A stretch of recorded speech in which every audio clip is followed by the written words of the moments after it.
We're gonna get started. We're waiting for one more member. Hopefully he'll show up shortly, but we do have enough for a quorum, so we will get started. The first thing on the agenda is the approval of minutes, which we don't actually have, so we're just gonna postpone. Motion to postpone. Someone like to make a motion to postpone the approval of minutes? Make a motion that we postpone approval of the minutes since we don't have them for this meeting. Second? I second. All in favor? Am I? You are voting, Okay. right? Both, right? Well, right now, because we're missing Missing Jess and Stuart. Jess, Alice. Okay, so So you're, we need both alternates. yeah, you're both of you are voting. Okay. Thank you for clarifying that. Due to the length of this meeting and us having some board members that need to have a hard stop time, we are going to move the work sessions to the end of the meeting, because those work sessions don't need necessarily a quorum present to discuss, in case we do lose members based on the length of the agenda. Would someone like to make a motion? Do we have to take them one at a time? No, I think you can just say move All of motion to them? move the work sessions out of Okay. order to the end of the meeting. Someone like to make that motion? Make a motion that we move the work sessions to the end of the agenda. Is there a second? I second. Okay, all in favor? Great. All right, so then, moving right along, we're going to old business wetland conditional use permit applications, the 505 US Route 1 bypass application. Is someone here to speak to that?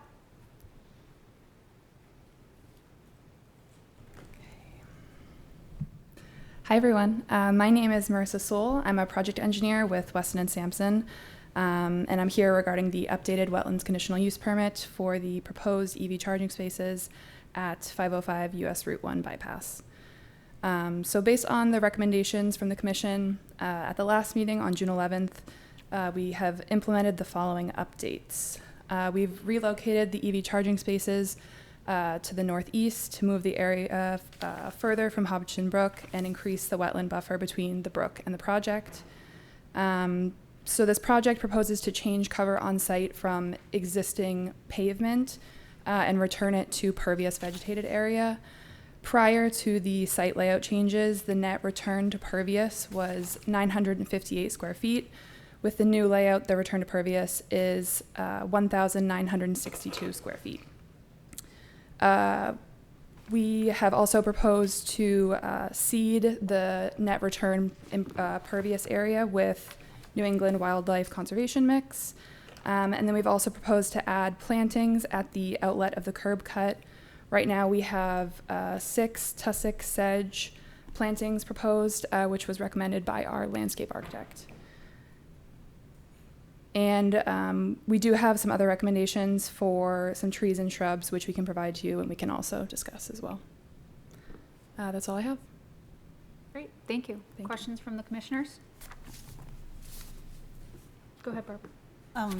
I think this is great that you guys were able to move it further away. Yeah.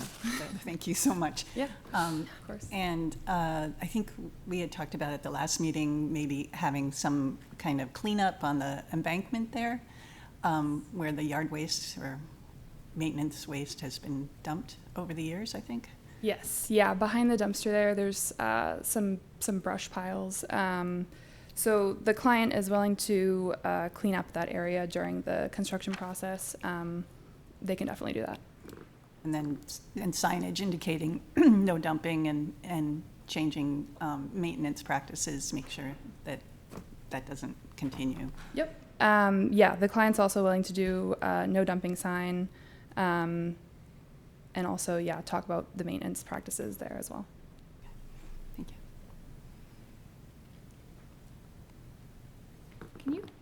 Can you clarify what maintained surface drainage encompasses? It's on sheet C-2.1. Yeah. Basically, our plan is to not change the stormwater runoff or the stormwater management in that area at all. So we're not going to be significantly changing grades or regrading significantly. Okay, because I think right now, if I'm not mistaken, like it's, there used to be an infiltration like project there, is that right, Barbara? And it's kind of been neglected. I didn't know if maintain meant kind of like clean that area up and get it, you know, working more appropriately. Yeah, I think you're thinking of the bioretention area. Okay. Is that okay? So we did receive a plan from Peter Britz that was about the Hodgson Brook restoration, which included that bioretention area. Right now, our limit of work goes right up to that existing catch basin there, and the bioretention area is just beyond that catch basin. The client doesn't want to take ownership over that project that was permitted and completed in 2009. They're not comfortable with taking ownership over that or repairing or maintaining. They are willing to clean up the brush that's there, though. Okay. Who owns that area? Who got that permitted? Do you know? Well, I Is think, it like a state project? I think, or- yeah, it was a state project. Okay. DES did in cooperation with the current owner, who's the same owner, I think. of I Port Inn. believe so, yeah. Yeah. The hotel there, yeah. Yeah. And I guess the thing would be to make sure that they're not going to ruin what is already there. I mean, I know Yeah. it's in need of repair and restoration, but there is a catch basin or an area, drainage area in front of there, so. Yep. If you're not going in and destroying that and doing a whole bunch of work would be probably adequate at this point, I So think. just leave it alone. Yeah, unless Okay. the city has, Peter, you had a role in it too, so, I don't know. That would be my call, I guess, at this point, but, I think the client's comfortable with cleaning up the brush and like the surface cover. They just don't want to take ownership over, because I think the detail has a perforated pipe beneath with gravel. They don't want to take on any responsibility to alter that or affect that, the bioretention basin and, there. and the water will still be draining into that area. Yes. Yes. It's not gonna be totally curbed, so No. it can't, so. Nope. There will be a curb cut right there where I think there is one for that catch basin that won't be affected. Yeah, unless Peter has any objections. I know he was part of the committee, so. Was there a planting plan? Did I miss it in here of where you're putting those? We don't have a planting plan. I think on C 2.1, we've just called out an area for the tussock sedge plantings. And did you say you were planting something else too? Did I? We have a list of other plantings that we can be given to you guys if you want to take a look. That would be planted just sporadically elsewhere? Is there a plan for where they go, or? For now, the tussock sedge is proposed right in the area of the curb cut. Yep. Because it's resistant to erosion and it would do well in that area. Otherwise, we have some trees and shrubs that upland plantings that we could add as well if required.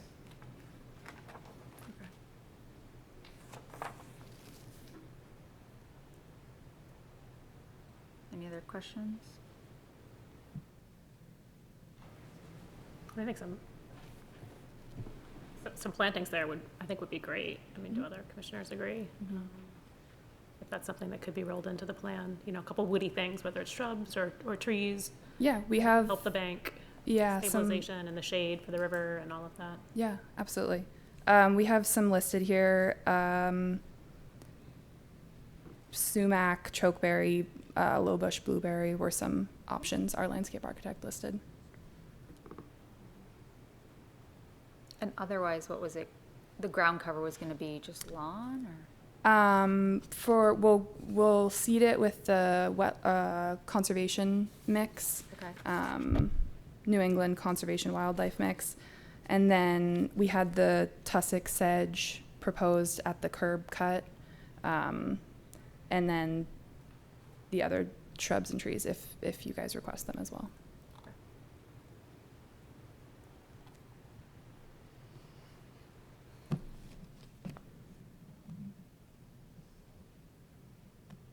Any other questions?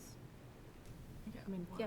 Is there a place or a note on the plans that say the New England wet mix is to be seeded?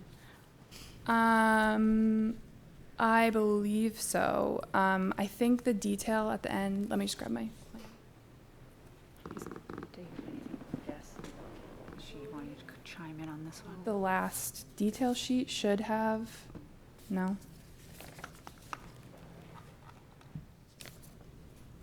I mean, oh, here it is. Oh, yep, you do. We can definitely page is that? add that. I think you're right, it is in the detail sheet. Oh, yeah, C 5.0. Thanks. Okay. Yes. You ready to make a motion? I might just mention one other thing. Yeah. I'm just like remembering the conversation we had before, and another concern was dogs, dog access. I don't know if you and the client thought any more about that. We had just a few suggestions on, limiting dogs such that they're leaving waste in that area that goes right into the river. Yeah, we had spoken about it briefly. They could also add a dog, pick up after your dog sign. Yeah. That could be an option that they would be willing to do. Yeah, I think that would be helpful. Okay.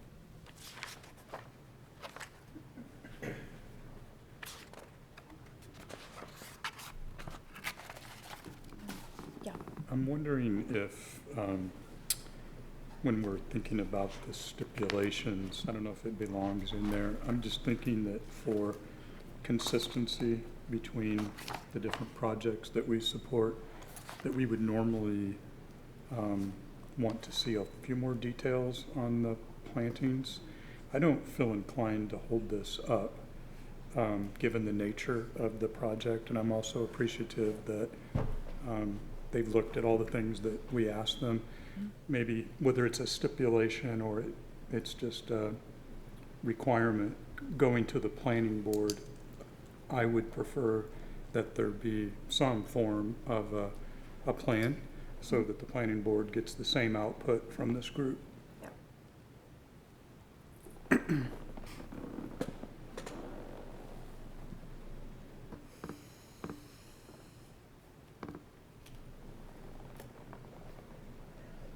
Seeing no other questions?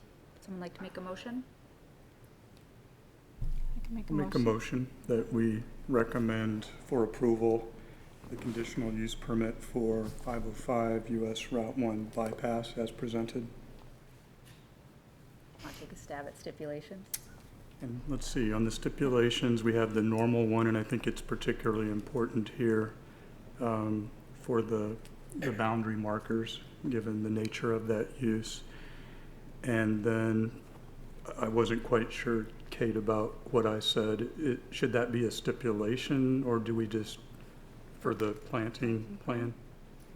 I think so, and is it something we Is want it to run appropriate by? as a, Yeah, that's, well, if you don't want to see the application again, you can either have it be submitted to staff prior to planning board submission, for, that's what I think or just have it for meets prior. at least my own Yeah, requirements if it went. sure, yeah, we're comfortable doing that. Okay. And then I heard two other stipulations that maybe we could just put in there. One is, it sounds like cleaning up the, kind of the brush pile along this bioretention area in particular. And then, adding a sign about cleaning up after dog waste. And no dumping signs Yeah, and, maintenance practice changes. yeah, maintenance practice changes.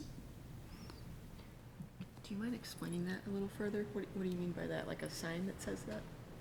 Well, sign that says no dumping of, Waste, of, or yep, just no dumping? yeah, no dumping yard waste or any waste or whatever, but, in addition to the dogs. And then internally, it's a hard stipulation to enforce, but internally that they have a maintenance practice of communicating with whoever's doing the maintenance. Okay. So it could be in the plan, Like a maintenance just plan. to put it in the plan as a maintenance, future maintenance of the site.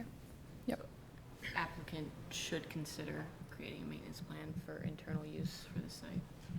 Yeah, or I'd be happy to just have it in the plan at this point. In the plan going to planning board? Yeah. Okay. Are you good with all those, Brian? What's that? Are you good with all those? Yep. Okay. Do we have a second on those? A second. Second, Barbara? Okay, discussion? I just wanted to say it was really great to see you come back with a plan that, you know, after kind of listening to everything we talked about and making changes, and it seems like you still were able to get the goal of what the project wanted to accomplish, so I appreciate that. Yeah, for sure. Absolutely. Yeah. I was just going to say, this is a really good project. It's got a lot of really good things about it, so it's nice to kind of have that be an extra points on that one. Thank you. Thank you. All right, are we good for a vote? All in favor? Great. Thank you. All right.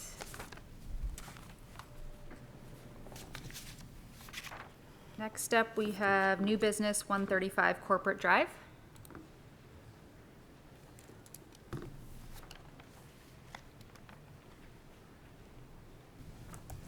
Hi, I'm Eric Fiedler. I'm city engineer for Portsmouth. 135 Corporate Drive, that's the location of the Pease wastewater treatment facility. It's a owned and operated facility to treat the Pease trade port wastewater. It's on a PDA parcel. We're proposing 4 new buildings. So the project was sort of required. So DS required us to upgrade our blowers to for our industrial pretreatment allocations.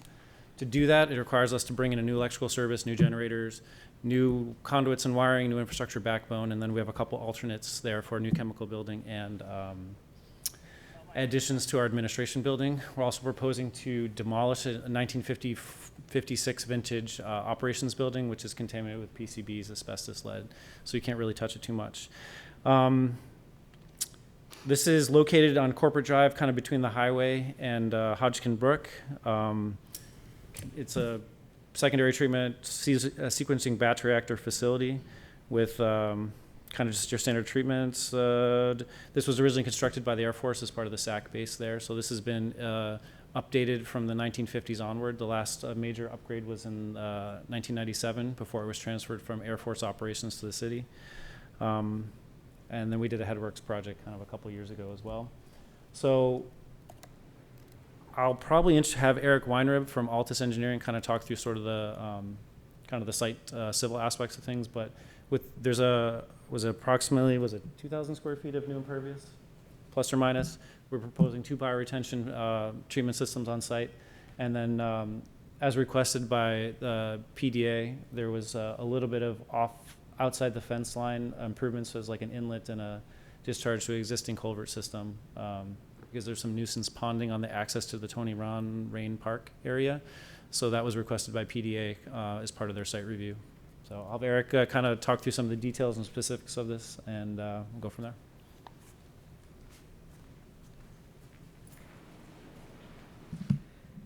Good afternoon. For the record, Eric Weinrib with Altus Engineering. And we prepared the environmental site civil plans for the permitting for this project. And as Eric mentioned, facility was originally built in the 50s, and there was the upgrade in the 90s when it was turned over to the city. The parcel was actually never subdivided off, so it's all part of the PDA as that single parcel. But the area essentially within the fence is about 12.1 acres, and so that was the area that we generally surveyed for the site. As Eric mentioned, there's to the east of the site, running parallel to Corporate Drive, is Hodgson Brook. We're in the Hodgson Brook watershed. When the site was developed in the 50s, and even when the upgrade occurred, there was no thought to treatment for the stormwater running off the site. So we were starting, basically with a blank slate with the pavement surfaces and the buildings and so forth running into across the grassed areas and into the wetlands. We're not proposing any impacts, direct impacts to wetlands. We're working adjacent to them and all in the PDA wetland buffer. To the east of the site is the Spalding Turnpike, and there's a 36-inch pipe draining from the Home Depot site and potentially the, I believe, Portsmouth Ford site. That is culverted through the site, and we're not changing any of that runoff. It just runs through our site. What we are doing is providing treatment for, we're actually adding about 4,000 square feet of impervious. Eric said 2, but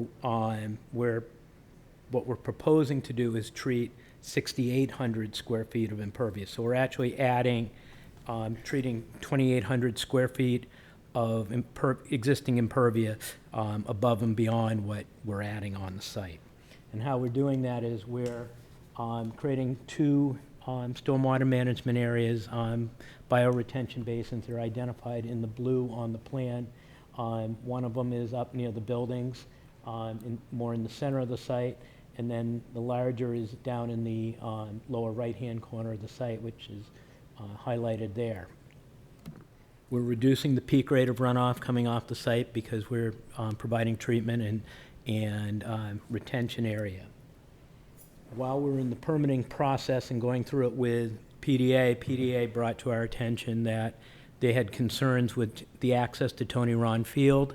And so what that does is that's a low area, it gets wet, and so we added that to our project scope, which is the area on the bottom. We're rebuilding the driveway from the treatment plant driveway up around the corner a bit, raising that slightly and putting in a catch basin in that area, and then culverting that back towards the culverts that run under the driveway. In all, the new catch basins will have deep sumps and hoods, so we're providing pre-treatment. We are increasing the I already said it, but we're reducing the peak rate of runoff, we're providing treatment, and we're not impacting any wetlands on this site. And it's a necessary improvement to provide wastewater treatment for the base. I do have, and you have in your packet, my criteria for meeting the conditional use permit. I think you have a lengthy agenda. Unless you want me to read it into the record, I will. Thank you for nodding no. I will pass on that. Do you have any questions of me at this time? Can you use the pointer and show me which buildings are being torn down?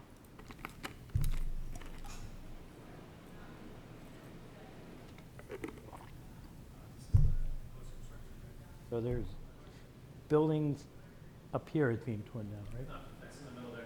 Oh, it's the middle one, I'm sorry. It's Right. kind of a wash. It goes. Yeah, you can walk it through better. Yeah. It's right in the middle of the site here. So we have an admin building here. There's a building like right here. It used to be an old, there was a pump station. Can you grab the microphone? Sorry, you're not on record. Okay. You can bring the microphone over to you. I can just do it. It's in the center of the Okay. site, basically adjacent to where the new bioretention facility is, just to the left of that, basically on the page. It's a long, narrow building. It's the main nexus for our telco, for water, gas, all the other things like that, communications and power and stuff. So we have to nuke that. The problem with that is trying to repurpose it is prohibitive with all the contamination, and the PCB has kind of absorbed into the concrete, so it's in the soil. We're going all the way down, removing everything out of there and disposing of it. So, but it's kind of a wash because it's impervious, but we're going to put it, that whole area is to make the flow paths work. We're going to have that as paved. So it's not like we're getting green space back necessarily, but yeah. Okay, thank you.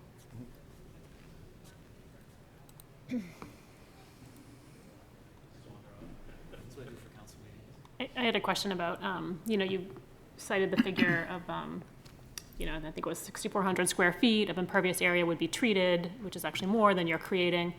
I'm actually just curious how that's calculated. Is that for like a 1-inch rain event, or, you know what I mean? It's all storm events. It's that right now, all that impervious runs off the site. And so we're adding a little over 4,000 square feet of impervious. And those two treatment devices, there's more than 6,000 square feet directed to them. So that's why it's not, all the new impervious isn't necessarily being treated. It's 6,000 square feet of site impervious because the way the site's configured. And I would say that it's some of the higher contaminant areas because the access drive coming in is along the right side, the south side of the building, and we're treating most of that runoff that's on that access way because that was easier to collect. Right. Does that make sense? Whereas we're adding a little bit of impervious to the left of in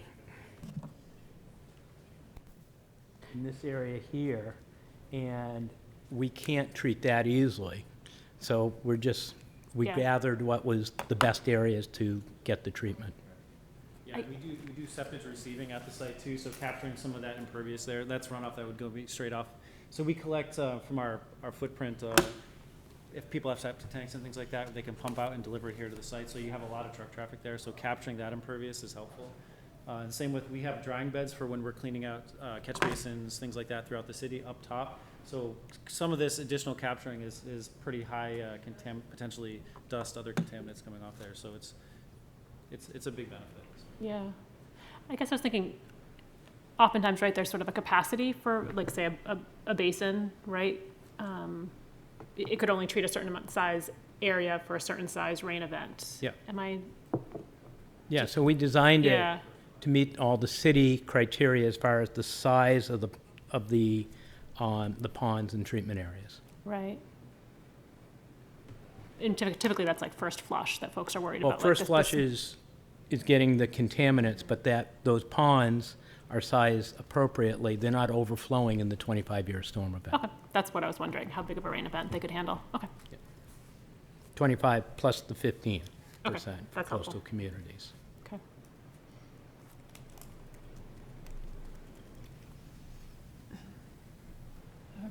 Question?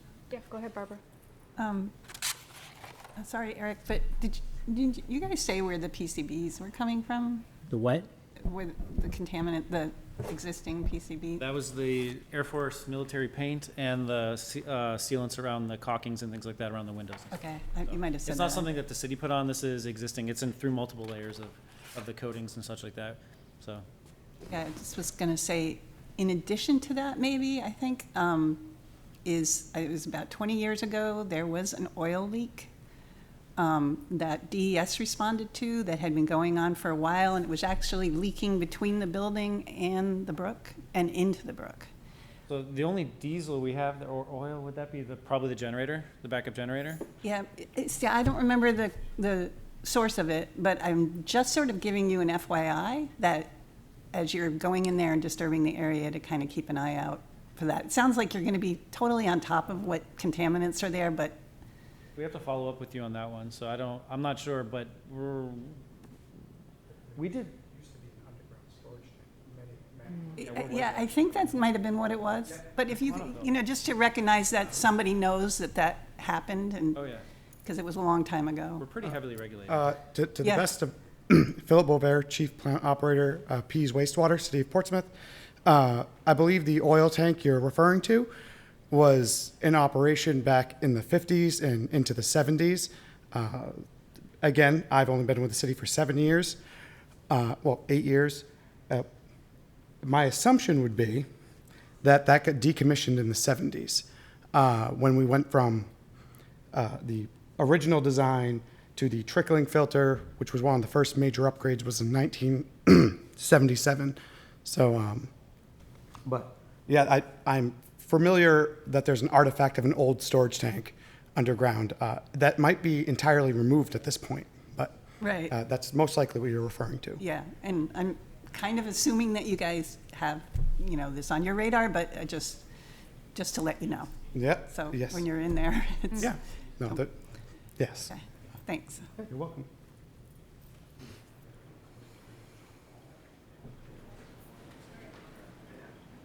further questions? Are we ready for a motion?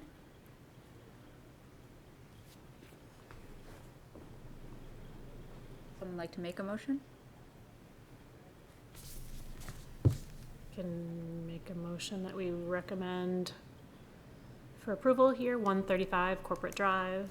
And I don't think I heard any stipulations from the group so far, but do you I have just one, had Kate? Yeah. One comment as staff, just looking through the plan set, and I know Pease will probably want this as well, but just to have a certified wetland scientist stamp the wetland buffer plans. Thanks, Kate. We can easily do that. Mike Como mapped them. Okay, thanks. Do we have a second? Brian, second. Brian, great. Any discussion?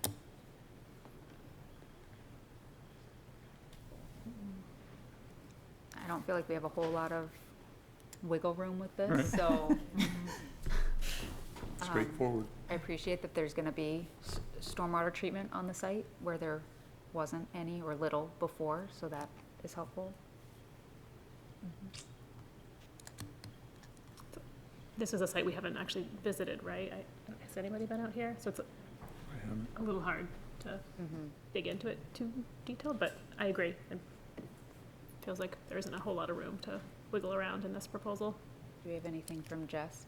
Jess, by the way, Jess Blasco is on Zoom, so she's not voting, but she may have questions or comments. Nothing? Nothing. We ready for a vote? All in favor?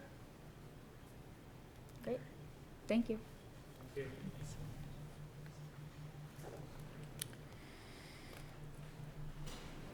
Next on the agenda, we have 137 Walker Bungalow, which, Kate, did you want to say something about this one before we get started? Oh, yeah, thank you. Just a quick preface for those who weren't on the site walk. This was an after-the-fact wetland permit. The applicant removed the deck and then removed the footings and then put a new deck back in. And they haven't completed the project yet, but the violation here is with the footings. So that's the square foot of impact is with the new footings that were put in to the wetland buffer. All right. Hi guys, my name's Ryan Liebengut. I am the homeowner at 137. Good to see you guys again. Thanks for coming by again last week. Yeah, so kind of self-explanatory, like she went over. The previous deck was falling apart. Rebuilt it the same size, got through to the framing and brought you guys in to see what you thought about getting an after-the-fact permit for it and what we could do to be responsible going forward. The 3 footings are already in. We just need to include a landing for the deck. The footings are new, but we reduced the amount of footings from the old deck. I was aware of like impermeable surfaces when I was building this thing and how that would affect the wetlands. But I did also want to bring it up to like building code. So yeah, we did the most minimal amount of concrete we could with those 3 and then the landing there. Yeah, so essentially I think I am just wondering what you guys think about this. We're willing to work with you guys with planting gardens, things like that. Talked about lining kind of the edge of the wetland. The deck is probably like 80 to 90 feet from the edge of the wetland in the buffer area. The yard goes right up to the wetland or close to. We talked about lining the edge of the wetland with like landscaping boulders to prevent any mowing, allow some animals to upland, things like that. Other than that, there's no other impermeable surfaces in the yard. There's crushed stone underneath the deck. But again, we're open to whatever suggestions you guys have. Again, gardens, planting things to help nourish that environment and compensate for the concrete we're trying to pour. So yeah. Great, thank you. Yep. Questions from the commissioners? Go ahead. No, you go ahead. How many pilings is that the right word I'm using? Were Yeah. there before? There were 4. There were 4, okay. Yeah. And so you've reduced it to 4, 3. and then there was no landing. So the landing there, the rectangular fixture, is up to building code. You have to have one at the bottom. There was none there. So obviously, if I'm going to rebuild it, I'm going to build up to building code, but then it runs in conflict with you guys. Yep. So, Okay. Thank you. yep. Go ahead, Lynn. Oh, just this is such an interesting case to me because, you know, there's the deck, but then there's also all of the work that was done in the yard as part of the Yes. city's sewer replacement. And it's, to me, that other part is actually the bigger impact Okay. to this property, right? Right. You know, with these vernal pools, we really worry about that space around the pools. I Right. think Barbara kind of explained that, like, wet to dry, you know, the little animals are always moving back and forth and kind of Yeah. preserving that space as natural as possible. So just acknowledging that, you know, you were sort of a bystander to some extent to that impact. I had no idea. They right, would show right. up and they would do their thing, and I'd go. I mean, we had to struggle to get the yard back together. It was Yeah. completely decimated, the backyard. Right, Which is yeah. obviously your concern too, but they showed us the plans and said this is what the city has approved us to do, and they found significant damage to the septic tank that was there, and it was leaking into the, like we discussed with you guys last week. Everything from the house was going into the wetland. So the washing machine was straight piped into the wetland, all the detergent, the septic tank was flowing into, so that was like the first thing we did when we moved in, was when we heard that, we hopped on that project and hooked up to the town sewer. Which is fantastic. You're right. So it's been like a huge net benefit Right, to right, get right. rid of all of that and all the drainage paths. And it seems like now the challenge is to try to kind of rewild a little bit of Right. that space around the vernal pool. And I mean, I see where you put the plantings, and it looks like they're kind of right along the edge of wet. I mean, I think We'll that, actually bring that up on the. yeah, I guess my recommendation would be to put those kind of really up, like, you know, where do you see yourself mowing to? And kind of right on the edge, the space that you're comfortable with kind of rewilding, would be kind of the most important places to put the plantings? Or maybe a little Yes. bit of both, but.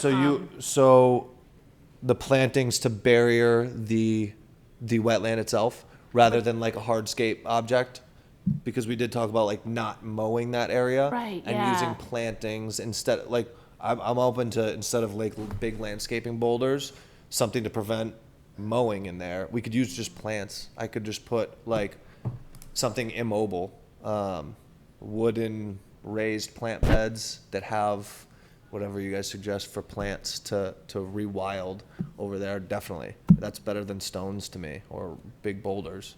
Or, yeah, something woody, like a little tree or a little shrub. Yeah, definitely, or that. Yeah, yep. And I guess I'm curious about where you would feel comfortable putting that, like, no-mow line, Right. you know, like, and if there's a way to kind of inch it a little bit closer to the house, right? That would be the bigger Right. ecological benefit. Yeah. Am I making sense? I mean, the ordinance for vernal pool, the no cut is 50 feet, right? Is that correct? Right, and From the boundary. you'd have to verify that that's I mean, that's, Right, exactly. And so that's not what's shown on this map right now, as far as the way I'm reading it. You know, you're thinking somewhere in between the house and the Exactly. wetland. yeah, like would be right- the right, 50 like foot. 50, Yeah. right in the middle. So I feel like, you know, that's the goal, is to rewild 50 feet from the vernal pool boundary. But I don't know where that exactly places it in your yard, and, you know, I mean, we're talking about like losing half the yard at that point. yeah, do you have the, If you Can you go pull to up, the like, map the aerial geo, it's photos? kind of helpful. Yeah, that's what I was Like, gonna I'm say. looking at it now, and I don't know if it's actually, it looks to me, maybe this is an old photo, but it's showing probably like 30 feet from or 25 feet from the edge of the pool is where the lawn starts now, but I don't know if that's accurate. Maybe we can look at it on the screen. And the wetland boundary on Map Geo is just an estimate. It's not an actual delineation. I'm more looking at like actually the image of the vernal pool. So maybe that's even less accurate. But I don't know. See what it looks like.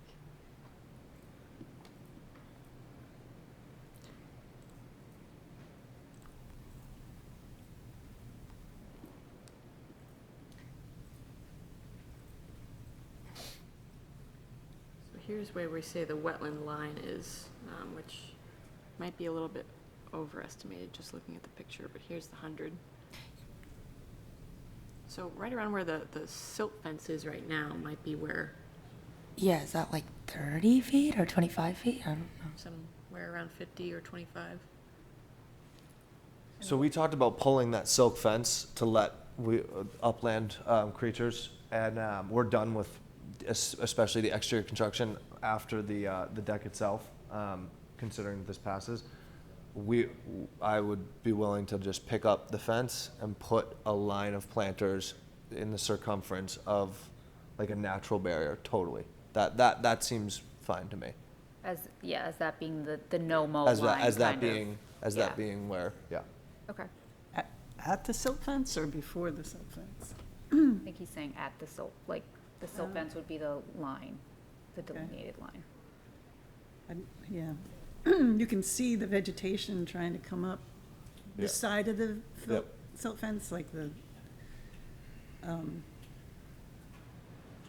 ferns and stuff like that, like wetland stuff, plantings. Do you have an earlier Yeah, it photo? shows where the trees were originally. That was 23. I mean, the trees came up to the house. It's Oh, hard to see. Couple more trees. Shrubs. 2020. What is 24? Is that a better picture? In 2020, it just looks like there's just trees. It's not really. Yeah. Yeah, when I, That was when they're doing the work. Right, the septic work. Yeah. Yeah. And it'd be nice to get like at least 10 feet this side of it, and you'd still have a substantial lawn, this side of the silt fence, with letting it naturalize and putting more woody vegetation in. I'm not crazy about losing yardage, but I will if you put your like a hard stop on it. If we could go further laterally with it, like further around, rather than back towards the house, I'd be willing to do that in compensation. I mean, I do see what you said. The ferns are growing up on the other side of the silk fence, but the wetland would probably just consume the house if we just didn't care for any of the lawn. But I do want to be, again, I've put the focus on like being responsible here. I feel like we've been in a direction of being like leaving this place better than it was before, with the exception of the trees that were taken down, but and that's going to remain the goal. So if you think that that's what, if the hard stop is 10 feet, then we'll work with that. Can you explain what you mean by laterally? You were saying like Laterally, like further around, like, because my yard around obviously the goes. house, or like Can I step towards the screen? Just to, you got to bring that microphone with you so you can speak into it. You can just bring the whole thing. the whole thing for a ride. Like further around the circumference of the, like you can see the circular edge here of the wetland. Yeah. Coming around this way. So this just follows what the yard was cleared to. Doesn't follow the wetland, obviously. Yeah. So like this is the closest area to the wetland, but I would be willing to go back in. I don't know if that's an option, but Like that might be worse. I'm not sure.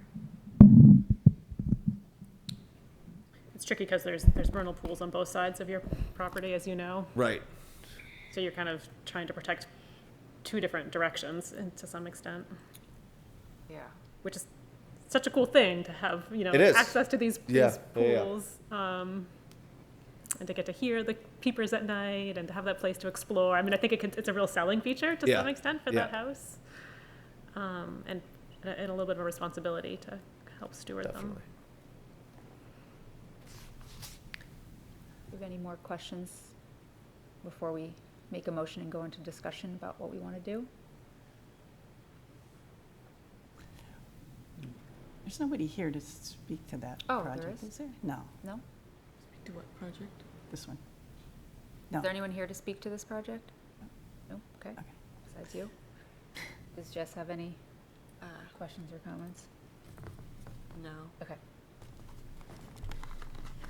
Seeing no more questions, would someone like to make a motion? And then we can discuss amongst ourselves.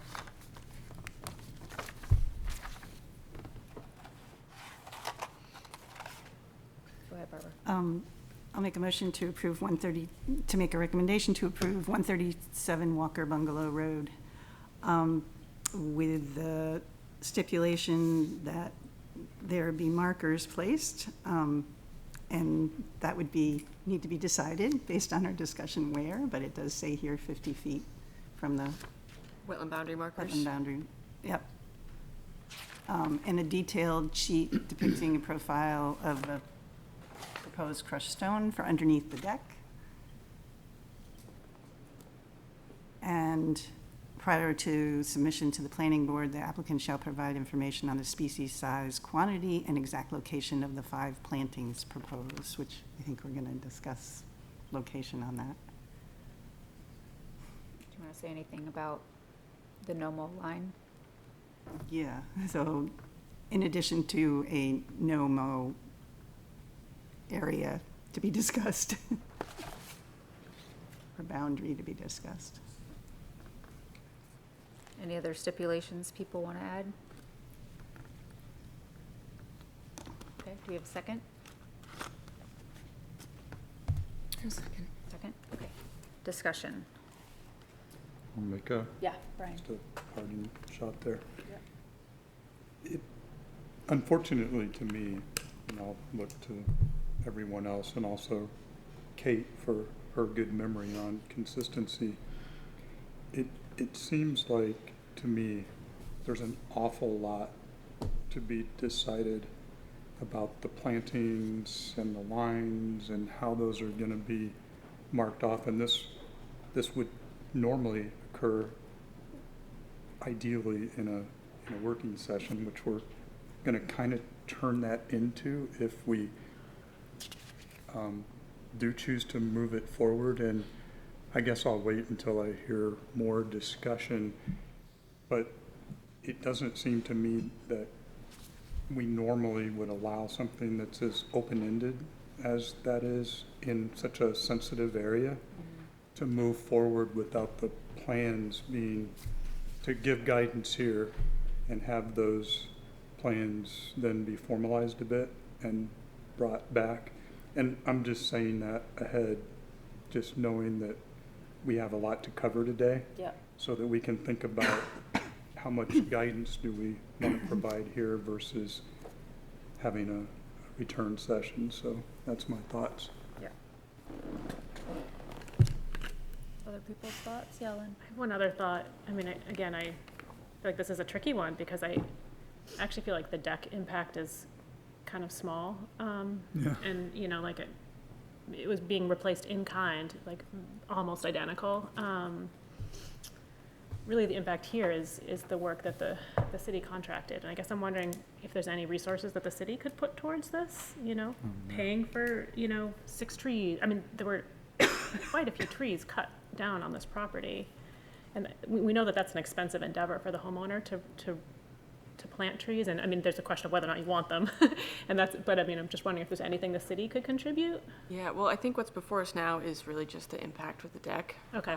So the other impact with the trees was done by a contractor of the city. I don't know where our kind of limits are with responsibility for what they did on private property. We can always encourage people to plant the buffer back there.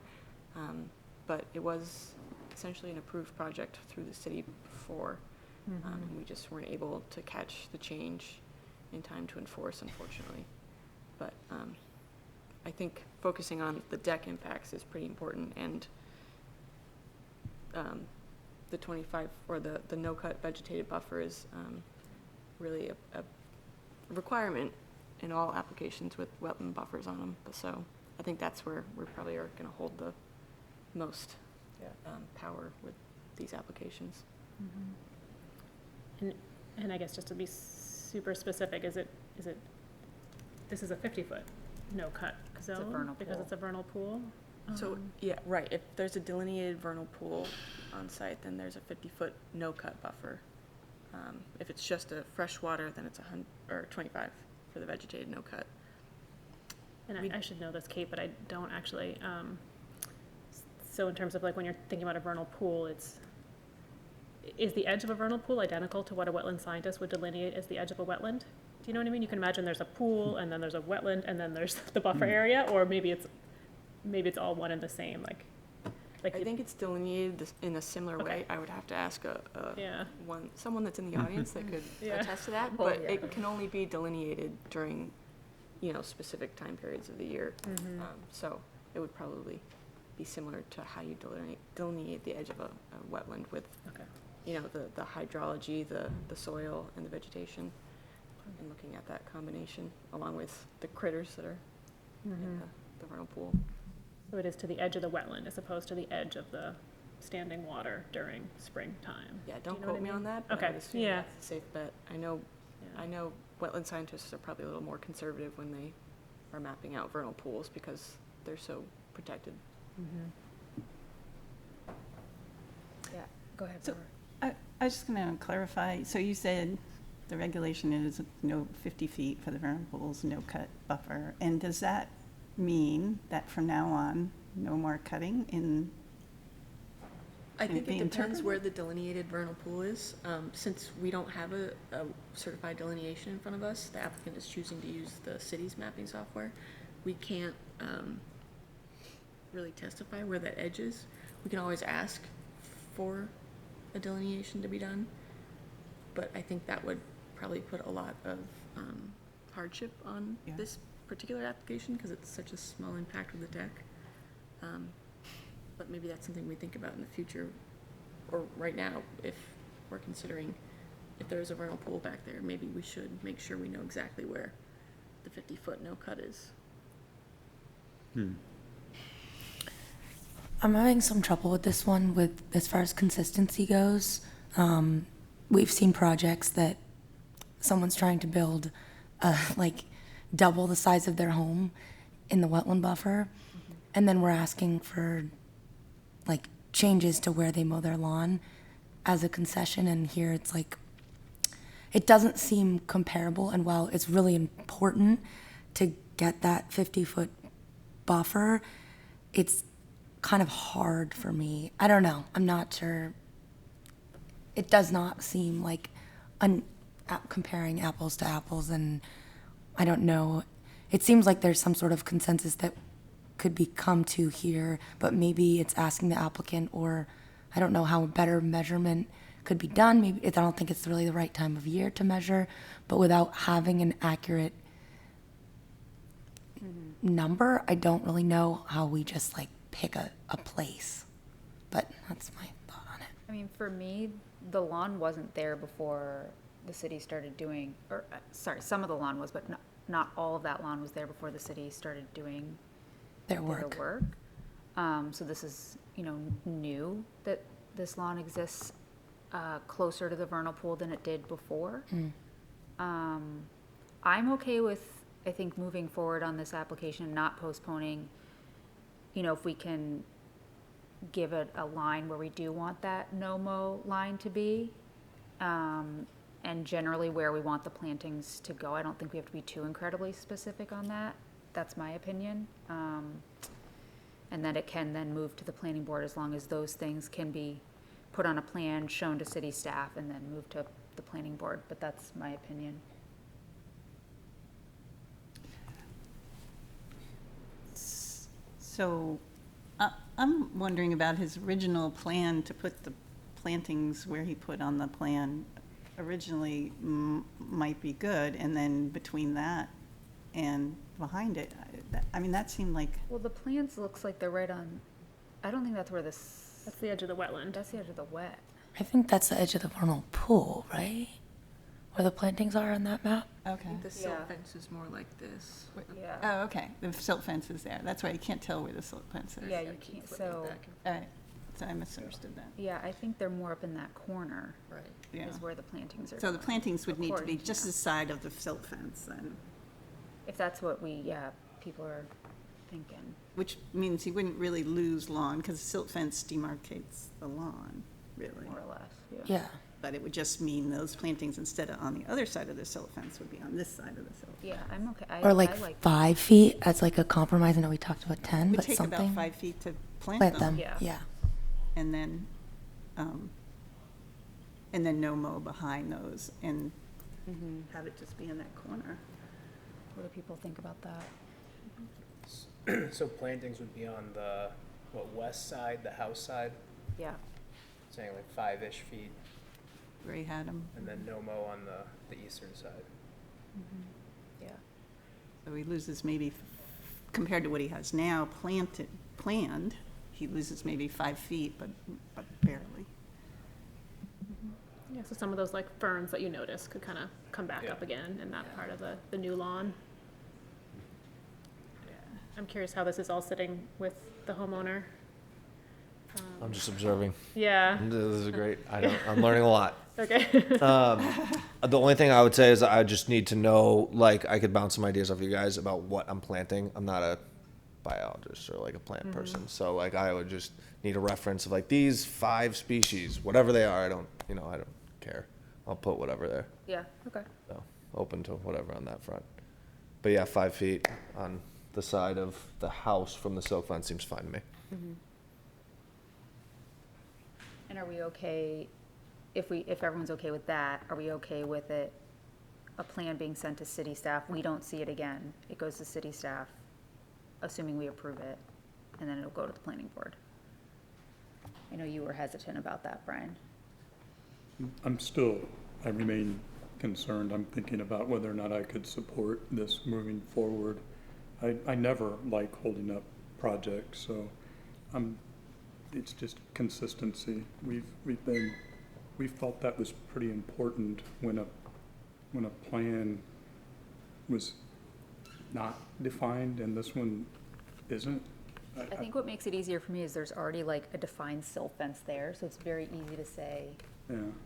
silt fence 5 feet in front, like there's already something delineating basically where we want the no-mow to be. When we see other plans, for me, it's much more of like a variable line, it's not straight across, it's harder to articulate without seeing it on a plan and being like, yes, that's where we want it to be. That personally for me, because otherwise I'm with you.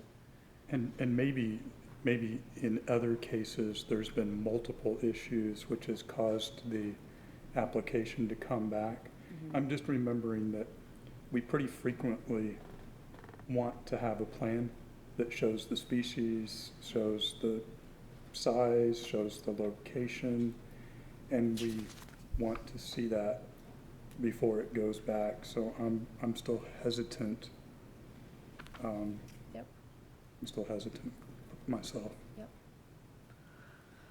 I think I feel a little differently in this case because I feel like the actions that the homeowner took are pretty small relative to. There's that too. I mean, we do, to Talia's point, we do see much bigger projects that have a bigger kind of impact that we're trying to help mitigate. And I was going to add to that too, is instead of saying from our point of view, what we think would be the best plants is maybe we would just give the reference to a reference. Yeah. To the reference that he Like what we uses. have online with, Yeah. in our Since we're Conservation not- Commission We don't have a page. plant person really Yeah. within the commission.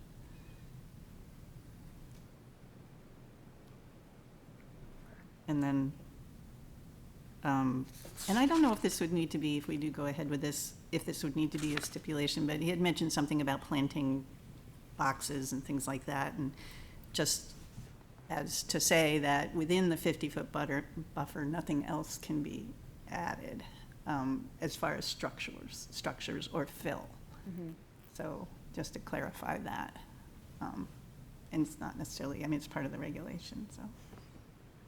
Would we want to have some sort of stipulation that outlines that these are like bushes rather than just plants, like blueberry bushes or some sort of more shrubby plant? Or are we leaving it fully kind of open-ended? Because that would be my preference, I'd say. more of a shrubby, woody plant, yeah. That would be my preference, as opposed to like flowers. Perennials. Yeah, yeah. At a certain spacing, or do you want to do a number of plants? How many did he have? Was it 5 or 5. 6? 5, I think, I'm okay with that. along the 5 feet in from the silt fence. Yeah. Yeah. We'll do more if you want. Open to whatever. And And You can plant more. Yeah, we'll plant please. more. and the boundary markers in between Yeah, on that same kind of line. yeah, I think so. Okay. Although they don't really, they're not a boundary marker that tells you what the 50-foot Right. it buffer just says is. So sensitive it's a little areas. misleading. It's just a sensitive area, I mean, right? Yeah, right. It's better than nothing. Okay, so I don't know what you would, who said stipulations before? You did, right, Brenda? I think that was Barbara? part of the very beginning. Barbara had started mentioning that. Natalia seconded. Stipulations, yeah, I first was mentioning the ones from the city. Okay, 3. so do And we, that might cover it, it just means moving the trees or bushes forward. Shrubs. Right. So, yeah, it would be the boundary markers, the cross-section, I think you wanted a profile of the crushed stone, proposed crushed stone under the deck, and then information on the plantings, the species, the size, and the quantity, and the exact location of the 5 plantings, and that they will be located on the house side of the silt fence. and then past the silt fences, no mow. No mow. Yep. Past the plantings, no mow. And silt fence. That, Kate? Oh, yeah. Oh, yeah. Okay. Any further discussion? Are we ready for a vote? And the second was, who was this? Talia. Talia, you Oh, did yeah. on the second with the conditions? Yeah. Okay. I just want to chime in and say I think this is a really good compromise. A lot of the things that I had concerns about, you have all brought up and discussed, and so I just appreciate everyone's effort on this one, including the applicant. Yes. Yeah, I was like, whoa. Scared me a little You were bit. with us, Jessica. I am here, yes. I raised my hand a couple times, but then other commissioners asked or answered the questions I had. But this is a really special area. I walk it often, so I appreciate your effort to help preserve and protect it. Love it, no problem. And just to clarify, Yeah. I want to make sure that I understand the stipulation about a plan. We've described that, and we're expecting the applicant to put that in some sort of written form that will come back before it goes to the planning board. Is that how that's stated? I think we need to clarify that, yeah, that it needs The to come back. planting in a- plan? Yep, and, you know, taking his, even just that right there and showing where the no-mow line is according to the silt fence and where those plantings are gonna be, and have that come back to city staff, just to verify that that's Yeah, what we were asking before it goes on. I think that strikes a good balance of letting it move forward, but being consistent on projects. Yeah, the Portsmouth 2025 aerial, if that's selected on the map geo, it would make it really easy to Yeah, do that, but in a much more clear way. but show it on that, yeah, overlay stuff onto, Yeah, with even the onto that Silt photograph. fence, yeah. Okay. We ready for a vote? All in favor? Okay, thank you very much. Thank you, guys, appreciate it. Thank you. All right. Next on the agenda, we have 0 Banfield Road.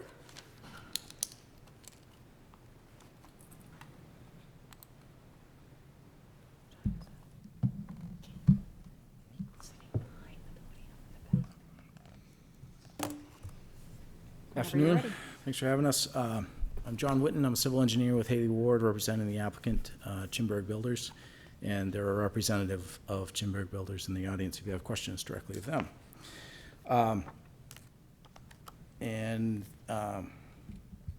Thank you to the members that were able to attend our site walk last Wednesday. It was very informative and actually made the applicant definitely rethink their driveway proposal. One one of the main comments in the memo to the board is that we wanted to, that you encouraged us to look at a alternative driveway design, and between last Wednesday and this Wednesday, we have done that. I just wanted to offer a paper version of that, if appropriate. Thank you. Speedy work. We can share. Yeah, the same. So If they're all just copies. There's tons of copies.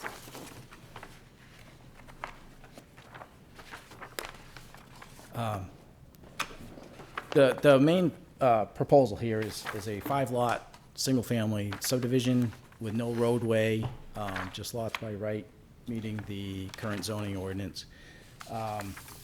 And in the process of going through TAC review, it was brought to our attention that the wetland across the street here, the wetland on this side, on the south side of Banfield, and on the east side of Peverly would actually, those buffers, the 100-foot buffer would actually cross the public roadway and be on the property of the subdivision. So we added those to the plans. We originally had a proposal to have one shared driveway off of Peverly just to service lots 1 and 2, a shared driveway for lots 3 and 4, and then a separate driveway for lot 5. But in the site walk, we did walk this lot 5 driveway area and look at the interior, and it's obvious that there are a large number of large trees along Banfield, along the property's frontage of Banfield, and the applicant would like to preserve those as much as possible for many reasons, and they would like to come back to you with a proposal of having a single driveway entrance onto Banfield at the lot 3 and 4 property line, split that off 3 ways. I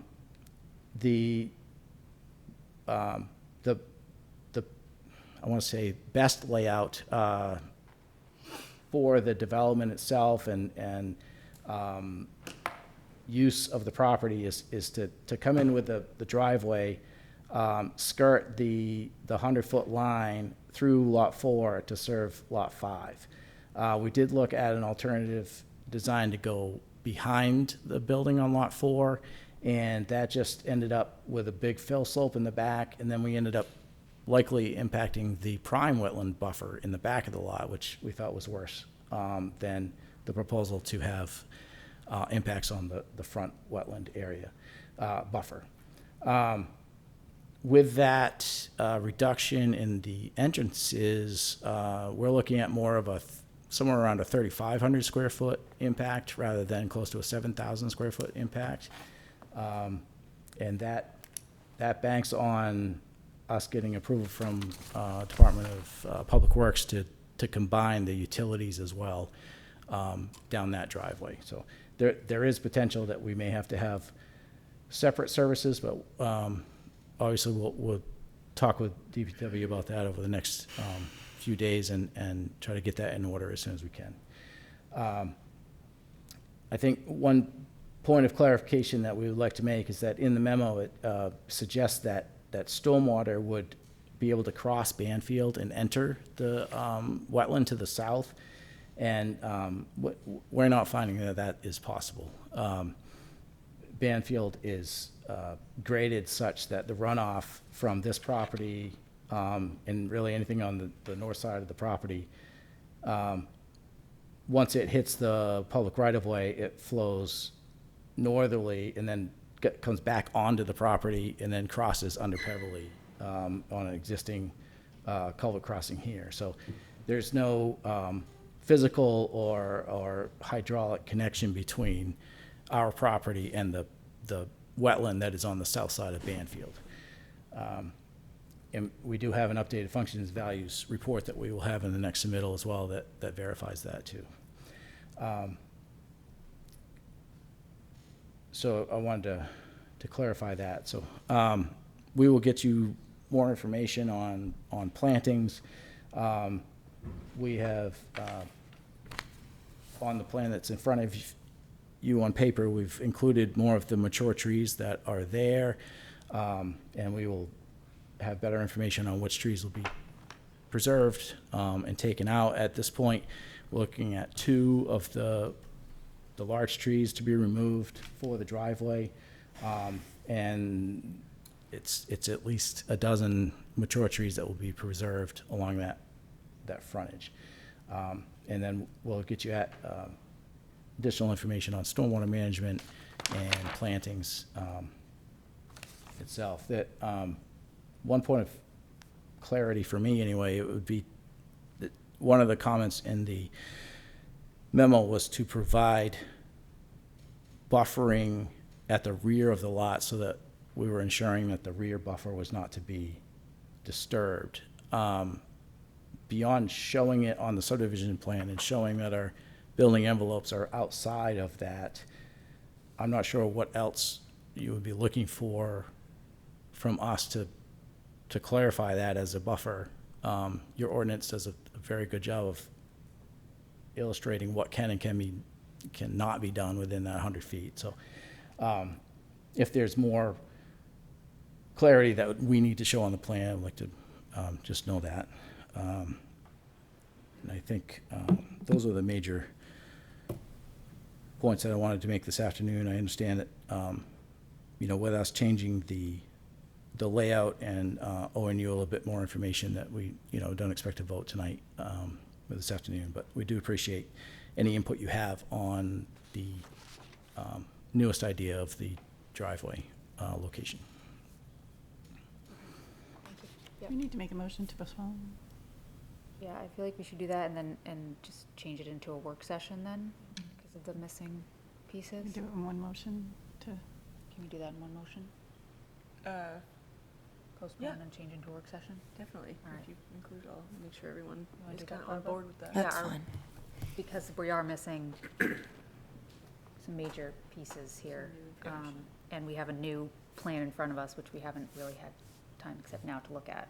Are we okay postponing, changing into a work session? Okay. Do you want to make the motion? Sure, I'll make a motion to postpone 0 Banfield Road for turning it into a work session at this meeting and to be seeing the permit again at the next meeting. Second. All good? All in favor? Great. All right, so then, comments, questions?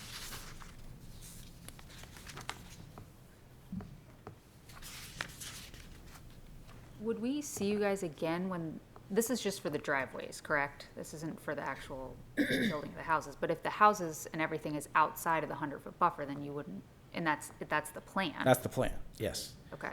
Right. You And wouldn't see us again for that portion, those portions? that's the plan, yes. Okay. Yep. Got it. Right, and we'll show, and we do show, probable building development scenarios for each lot that keep the grading, keep the disturbance out of the wetlands, except for the hatched area that shows the impact for the driveway. Okay.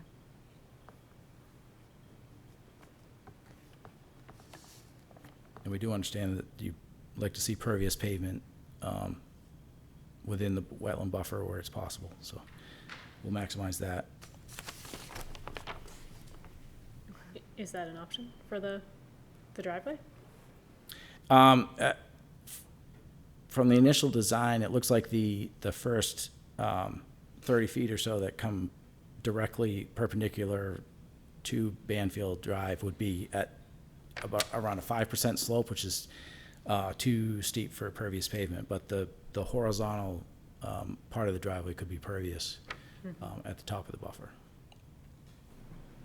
And the landowner is open to that? Yes.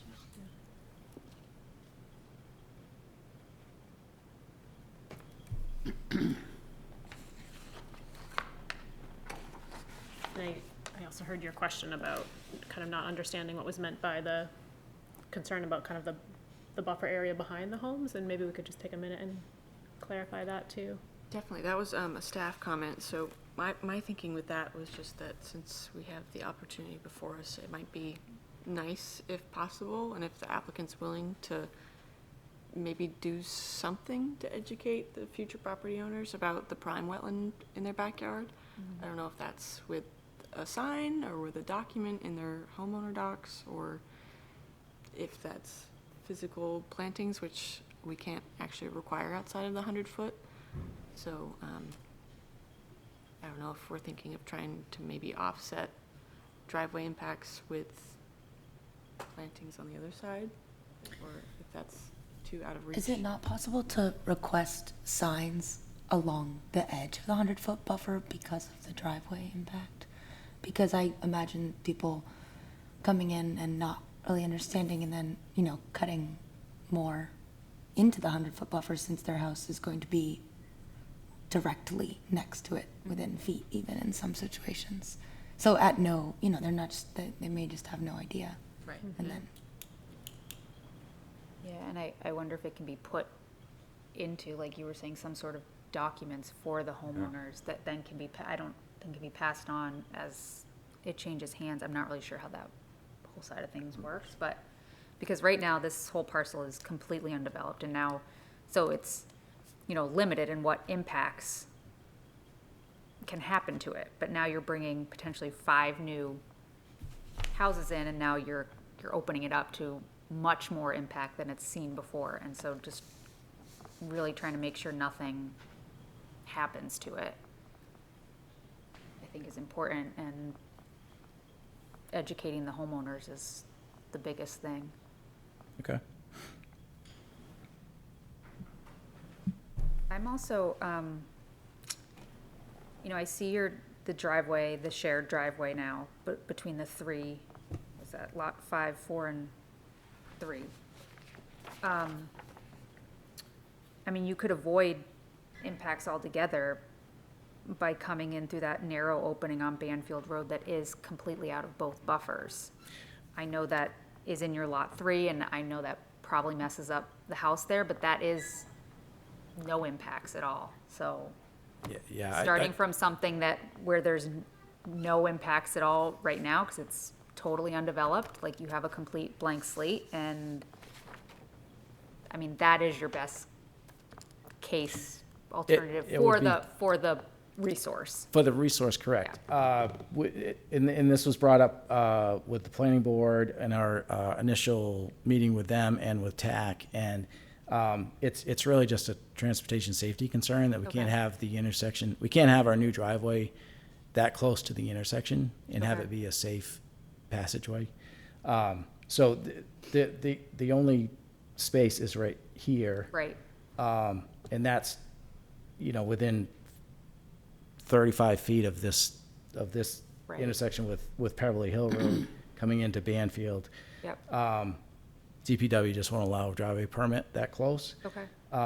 So that's the main reason. And another reason that we chose this location is because, one, it has good sight distances, but it's also the shallowest slope on the frontage, on either side. And it happens to line up with a lot line, which makes it somewhat easy to define easements around. Gotcha. So. Okay. Thank you, that's helpful.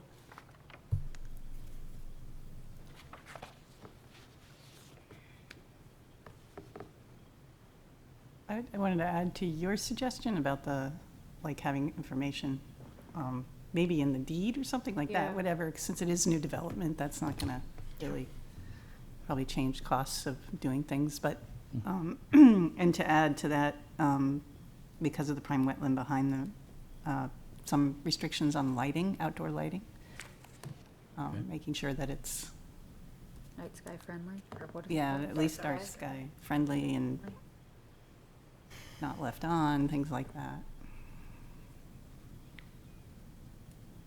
Is this gonna be one developer doing all of these houses, or is it gonna be, like, are you selling off the lots and homeowners are gonna build themselves? No, the proposal is that the developers will build All of them? all of them. Okay. But individual owners will end up owning them. Right, okay. Yeah. So it's one builder that we have to kind of transmit this information to as to lighting, Right, because they're gonna be built, okay. right.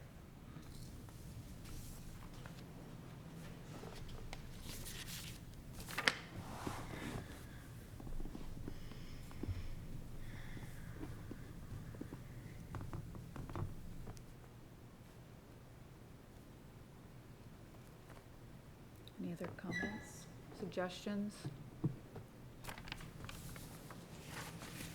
I do have a little concern in that, so we allow the driveway to go through, we have the subdivision, and now it's time to build the houses, and I'm just nervous that you get to that phase and now you do need to have some buffer impacts for some of these lots. And it's kind of hard to say no because we've already divided them up and it is now like a buildable lot. I'm not really sure. I'm not really sure what I'm getting at, but I'm just nervous that all we're approving right now is driveways and subdivision, but that just kind of opens up for allowing the next phase already when we don't really have exact plans for the next phase. I don't know how everyone else feels about that. I don't even know what to do about that, but I just wanted to voice it. Yeah, I think that'll be captured in the building permit process if new things are added, like new Yeah. structures, like a shed is considered, or Oh, for sure. someone under contract wants to add another section to their garage or something. Yeah. Or wants a turnaround in their driveway, they would have to come back and Yeah. get an additional I think permit. it's just, we're not seeing the full Right, it's tough to build out, visualize it. which Yeah. to me is always tricky. Yeah, I guess just like with the proximity to the buffer in some places, it seems like even construction of the house itself, and like maybe contractors not knowing or understanding where things can be Right. placed in order for them to remain outside of the buffer. And like lot 4 and 5 have more space, but like lot 3 and lot, two, their area outside the buffer where they're building is pretty tight. And those are kind of the ones I'm most concerned about. Maybe when this comes back as a full application, it's worth considering, like a note on construction practices and restrictions on storing equipment in the buffer Yeah.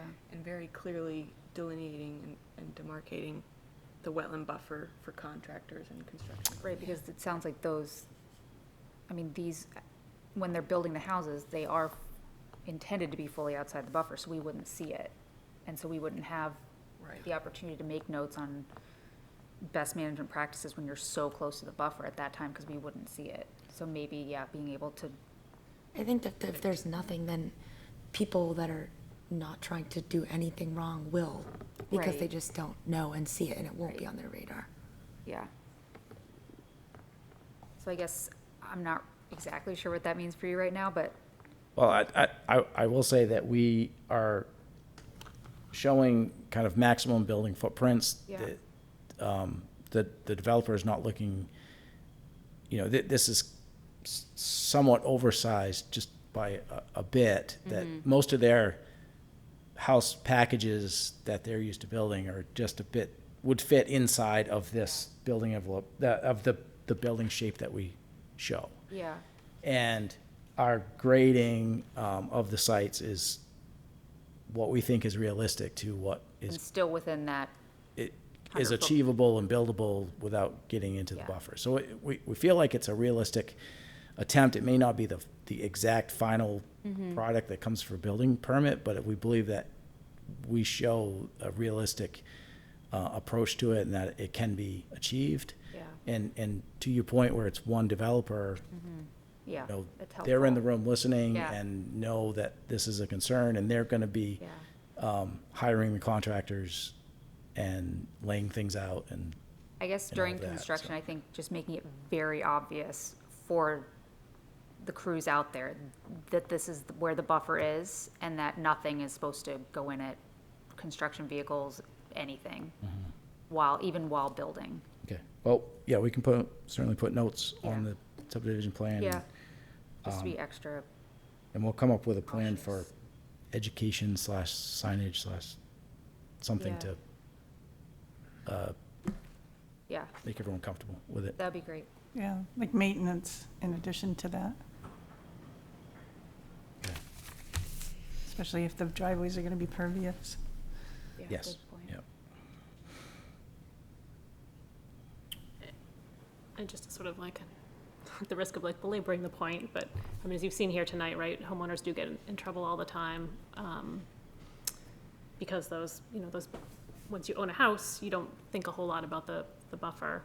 I'm like looking at the way you've divided the lots, right, and in a couple of these cases, right, the amount of space that's outside of either of the 100-foot buffers is small.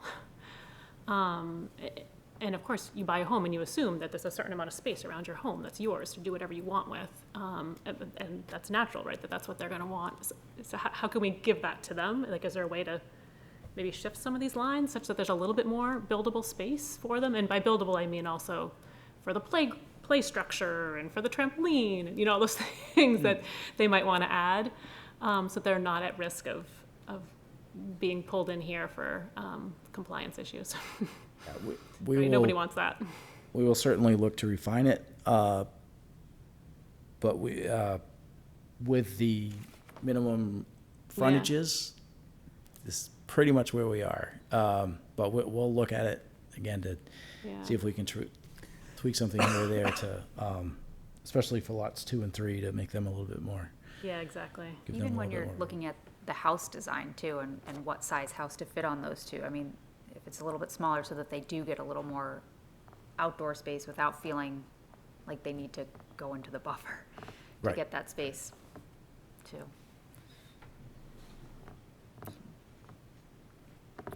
I mean, maybe this is more of like an internal comment, but I've definitely seen subdivision plans in Maine that specifically note like where homeowners can and can't cut, and that could be on this plan and should be on this Yeah. plan.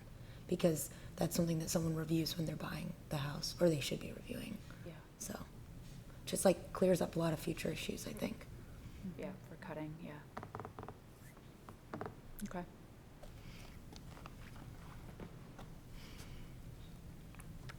Any other comments while we have them?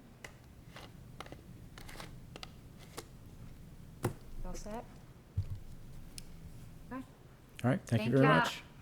Oh, Just sorry, chime Jess. in. Sorry. I had my hand raised. Sorry, Jess. Sorry, Jess, I'm I not don't seeing want it. to necessarily beat a dead horse, but I just really want to express my agreement with a lot of what the commissioners have just said. This development feels hard because it's on an undeveloped space, budding, some significant wetlands, and so anything you can do to make it clear to homeowners ahead of issues would be greatly appreciated. I mean, I know, going back to Lynn and your question about delineating that 100-foot, we don't really have a purview, but, plantings and those kinds of things, just to create a very clear natural barrier can be helpful.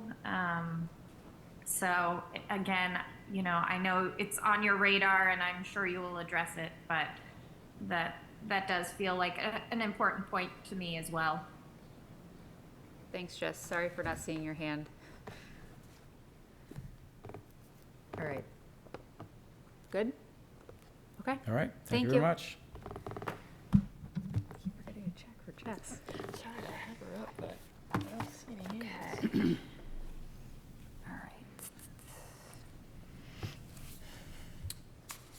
All right. We need to postpone Beverly Hill again. Right. So I think we're doing that until September, but they've just requested that we keep postponing. Okay. Would someone like to make a motion? Sorry. Request to postpone the Beverly Hill Road and Greenleaf Ave project? I'll make a motion to postpone Beverly Hill and Greenleaf Ave for the August meeting. Second. All in favor? Great. Did you raise your hand, Barbara? Okay. All right, so now we are back to our work sessions. What time is it? Oh, we're doing pretty well, guys. Yeah. 33 Gosport Road. Is someone here to speak to that?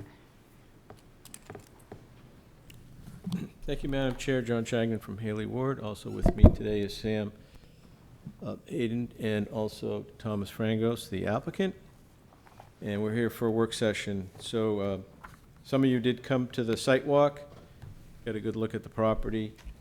The property does back up on a wetland, which is a prime wetland, and therefore will have a 100-foot buffer. There's some information in the packet about history of the lot and the Tucker's Cove development, and the development of that subdivision came in at a time when the city was developing buffers. So we show a 25-foot buffer that was part of an agreement, but understand that the 100-foot buffer that exists when the prime wetland was designated is probably something that we'll have to be talking about as we put a formal application in. The property is part of a larger lot which does have enough frontage and area to be subdivided, and the applicant wishes to subdivide this lot. The lot then would be developed with a residential dwelling. The residential dwelling would be subject to the subdivision rules and regulations of the subdivision. So the subdivision has certain regulations relative to what you can and can't build in the subdivision, which was put in place at the time of the subdivision to ensure that all the homes were of equal value and so on and so forth. So the size of the home is consistent with the requirements of the deeded restrictions for the development, 2,400 square foot. It's a little bit more than that, but not much. And we're here to talk about the best thing for a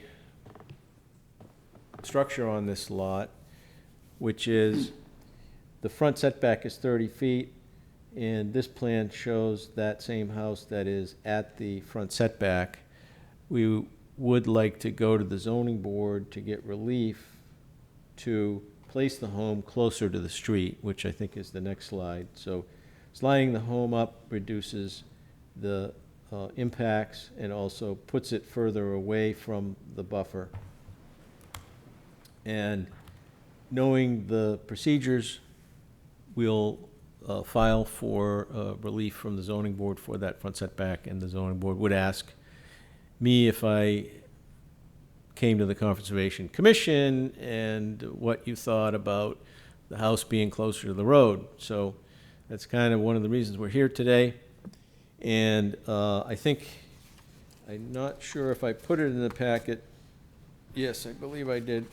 When the development was, when the Tucker's Cove subdivision was being built out, there was a structure in that space.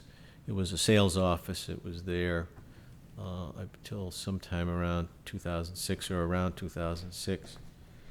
I guess we're looking for feedback, and that is our presentation at this point. We're glad to answer any questions and look for your comments. Thank you.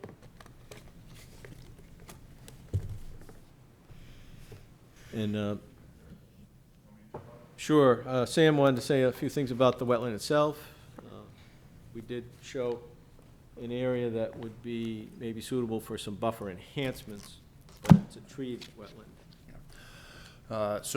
When we were on the site walk, there was some questions about the prime wetland itself and the landscape context. I printed out a couple of paper maps because I sort of forgot you guys were technologically savvy. So I'm gonna come pass these out. Take them. Yeah. That's totally fine. Kate and I can share. We need to. So the project is located at the westerly mark on that map. We're also going to be talking about Wentworth Avenue. So there's two marks. You'll see that it's located right off of Elwyn, and this is a a prime wetland that was designated by the city, and based on the report by West Environmental in 2006, the reasons identified for it being listed as prime was to reduce turbidity to Sagamore Creek, an undisturbed wetland with natural buffers, and it had high-value freshwater marsh habitat. The wetland is roughly split into halves, with the eastern portion close to this proposed development being a forested, deciduous swamp, and then to the west side of the wetland, it opens up into a very open, graminoid-dominated freshwater marsh. That's where you're going to get a lot of habitat for marsh bird species.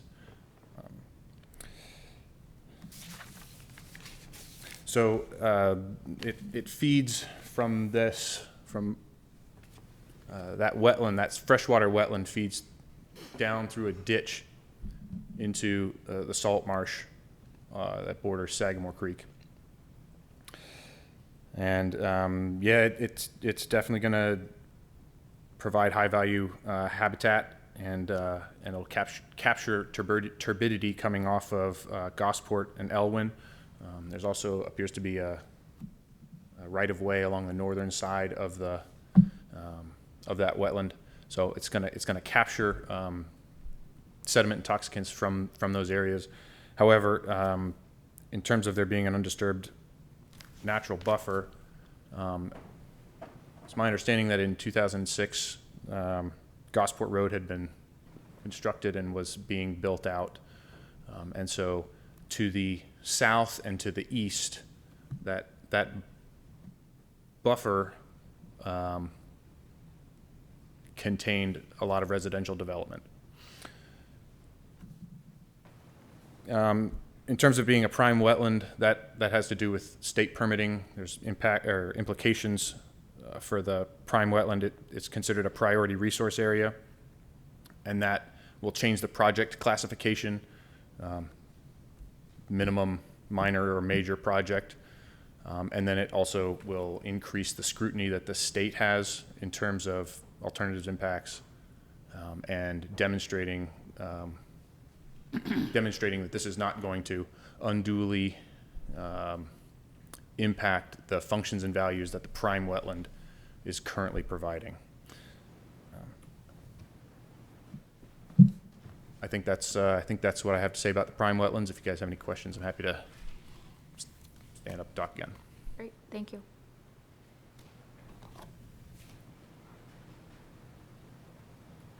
Questions, comments? I have a question about permanent impacts in the 100-foot buffer. So you have a table that says proposed impervious total is 3,595. I'm assuming square feet. I'm assuming that's all in the 100-foot buffer? So the 100-foot buffer maybe, it goes up to about within 10 or 20 feet of the front property line. Okay, So, and if you yes. did get that variance to move it closer to the road, do you know about how much that would reduce? Yes, so the Okay.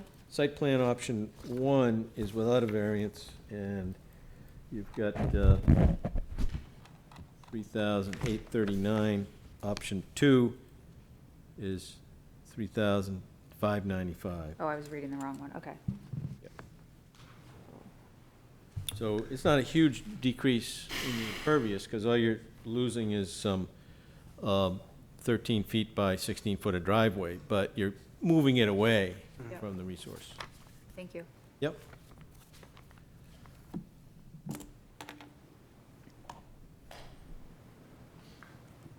Do you know how many trees you'd probably have to be cutting? So we put stakes in, and unfortunately, I don't think you were able to make the site walk. I'm sorry, yeah. It's okay. There was 2 or 3 large oaks, but then beyond that, there weren't a whole lot of significant trees. And in fact, in the buffer between there and the wetland is a lot of invasives, bittersweet, you know. And that's when I put in the note on the plan that would it make sense after you cut your, the trees you need to build the house and clean out the understory of invasives, do you then maybe consider some buffer plantings at the ground level? And I was looking for some feedback from the commission on that. That could be an option that might enhance that buffer. We're not impacting, you know, it's beyond the area of impact, but it seemed to be something that might be useful. Yeah, okay, thank you.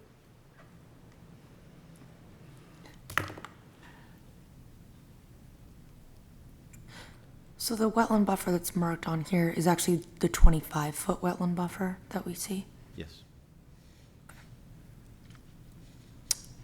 Which, Yeah, go ahead, Barbara. which kind of brings up a little bit the fact that if we're looking at it as the 100-foot buffer, then what you're doing is trying to build a house in a 100-foot buffer, the whole house, and all your other disturbances, which is kind of how I'm seeing that we should be looking at this. Yeah. Due to what the city states is that this is, they see it as the 100-foot buffer and not the 25-foot buffer. So you kind of have two levels here, and yes, I see that the city is represented here. There's a deeded agreement that was a result of a court action that said there's a 25-foot buffer. Where this is a subdivision, I think they'll say, well, that doesn't apply. That's the city's buffer. There's also the prime wetland, which is the state. So those are two different tracks that we'll also have to pursue. Both are 100 feet, though, They're both right? 100 feet. Yeah, okay. Yeah, so it's a little tough to It's hard to look at this have a and then work look at session somebody and putting say, in a fence. right, move forward with a work session on this without. Yeah, I mean, I don't think anything should be. I wouldn't vote for this. Yeah, same. Sorry. I mean, is there any reason to invite, you know, folks from the city to sort of speak to their interpretation of the regulations? I mean, I feel like this kind of comes Sure. down to like how you're reading it, and there's obviously people in the room with expertise in that. Probably would be helpful. We'll take it, please. Yeah, we do have Deputy City Attorney McCourt Thank you. to speak to that. Yes, thank you, Chair, and members of the Conservation Commission. So certainly it is my interpretation that the settlement agreement which exists, which is on record, is very clear. The 25-foot buffer applies to certain lots within the Tucker's Cove subdivision as it was shown in 1997. And it applies to those lots as they exist or as the subdivision itself may be amended. Now, this is not an amendment to the subdivision plan. This is a new subdivision. Therefore, the current regulations clearly apply to this project. And the current regulations include a 100-foot buffer. It's as simple as that. It doesn't. I understand that the applicant is represented by Tim Phoenix, and he disagrees, and is a little bit unfair. He's not here today, but I have spoken with him about it. He disagrees with my interpretation, but to me, it doesn't seem terribly complicated, and that's how I see it. And that's what we have to go by, I mean, as a city board, right? That's, yeah, okay, just I making would sure. take the recommendation of the city. Yeah, I mean, that's what we have to base our purview on. That's my recommendation. Yeah. I mean, we talk about precedents all the time, and Yeah. like this is a very clear Yeah. example to me. Yeah. But Do you have a question, Lynn? Just to, you know, there is a mention of accessory dwellings that could be built in the future. If this were truly just an accessory dwelling, like they weren't dividing the lot and selling it separately,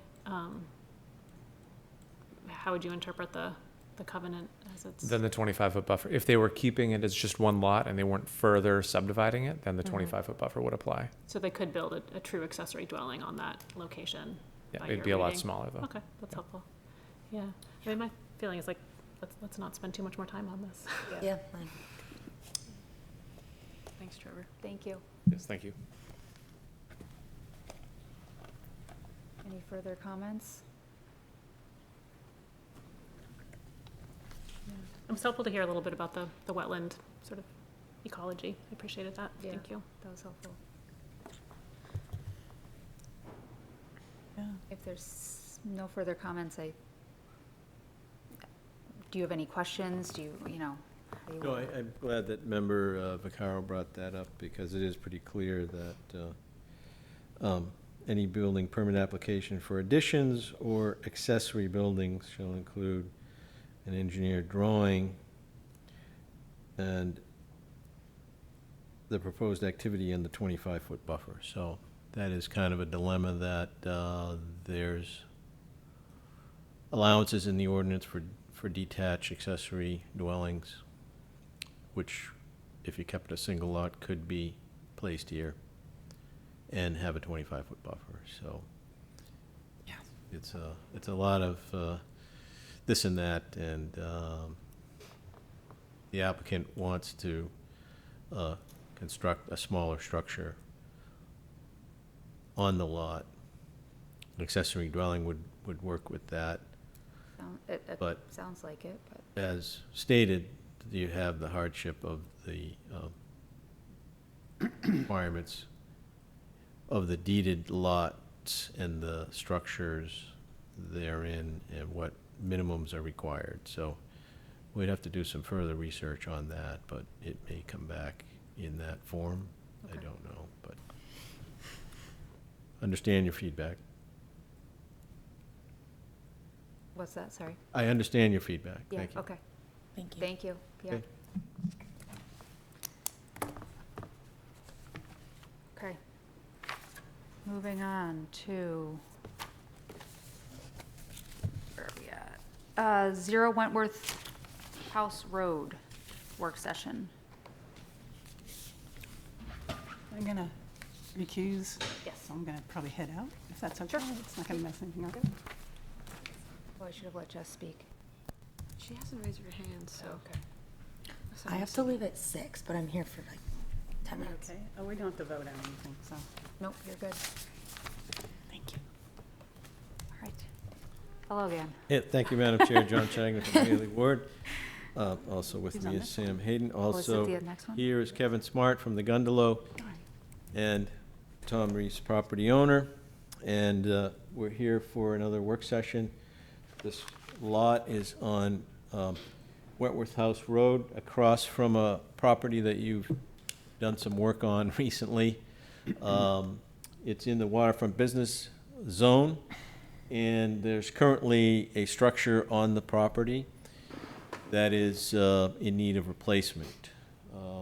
The proposal is to construct a facility that would be used as an operational landside support facility for the Gundalo project in pretty much the location that that structure exists now, in order to conform to all the other site plan review regulations and provide for safe parking and access and egress and so on and so forth. The development will have an impact on the buffer, some filling of the buffer in this particular case to make the driveway wide enough for access for fire apparatus and standard backup aisles. The parking is shown there, which is parallel to Wentworth House Road. The building is primarily perpendicular to the road, and the site is going to be reduced. It's currently a dilapidated building and entirely driven on gravel. So part of the impact is going to be a reduction in impervious surface. We need to go to the zoning board to get some relief to place the building on the lot. The building that is there now does not conform. The existing conditions plan, which is not on the screen, but if you go back one drawing, shows you that the the area that actually conforms to the setback requirements would not be able to support a facility of any nature that's usable. So we're here to, as I said previously, we'll be going to the zoning board for relief to the setbacks, and they're gonna ask me if I've talked to you folks, so I'm here to talk to you. And thank you for those who came to the site walk. I'll be glad to answer any questions. I think Sam wants to talk again about the proximity. Again, there was some questions about the landscape context of this wetland, and for the folks who weren't there, and the paper map that I passed around. This is the more easterly mark off of Wentworth. The wetland extends up the hill to the south, and in the area that we're talking about, it's quite narrow. The area that we're proposing impact to, it's quite narrow, primarily consisting of a small stream, intermittent stream, and just a very immediate riparian wetland. As you head south, it opens up into a forested wetland. That area is drained by two different routes. One to the southwest, again into a salt marsh around Sagamore Creek, and then under the road under Wentworth, and out directly to Sagamore Creek to the north. In terms of functions and values that the wetland is fulfilling, it's in the immediate area that we're talking about here. There is some sediment toxicant retention, but due to the really narrow extent of the wetland and the current land use, it's pretty limited in terms of the functions. It's primarily a conveyance to drain the rest of the wetland to the south. I think that's the gist of what I wanted to say. If you have any other questions, happy to. Yeah. Thank you.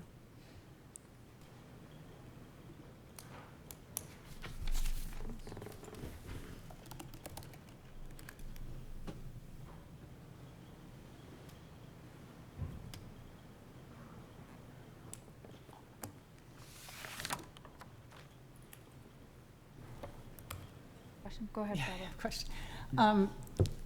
So at the site walk, you mentioned that you had thought about shifting it the other way. You briefly talked about that, but I didn't know if you could speak to that a little more. And that wasn't going to work because of the setbacks, or? Sure. So if you turn that building 90 degrees and put the parking in the back, it actually takes up more real estate in the buffer. But also, if you look at the layout of the building, there's a need to have an overhead door and a travel entrance here for the gondola company to bring in small boats that they will be using for classroom activities, training. They have a educational component to their operations where they talk about boats and go over things on boats. And you can't do that if the building is turned this way, because there's not enough room to swing into the building. So we looked at that, we thought it was going to work, and it actually turns out to be more impact and not usable for the facility as intended. Thank you. Yep. Jess, you want to go ahead?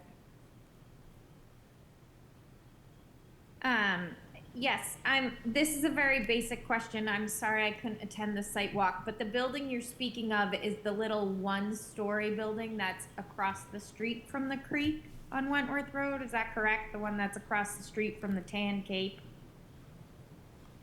Yes. Is that where we are? Because it's It hard ha- to see in your maps or anything exactly, and the address feels confusing, like it should be on the corner or the top of the street. So I just want to make sure I'm in the right spot.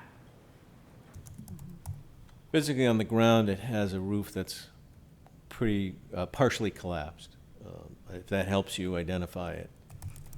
Yeah, but it's not on the creek side of Wentworth Road. It's across the street and Yes. across the street from the marina, Yes. correct? Yes. Okay.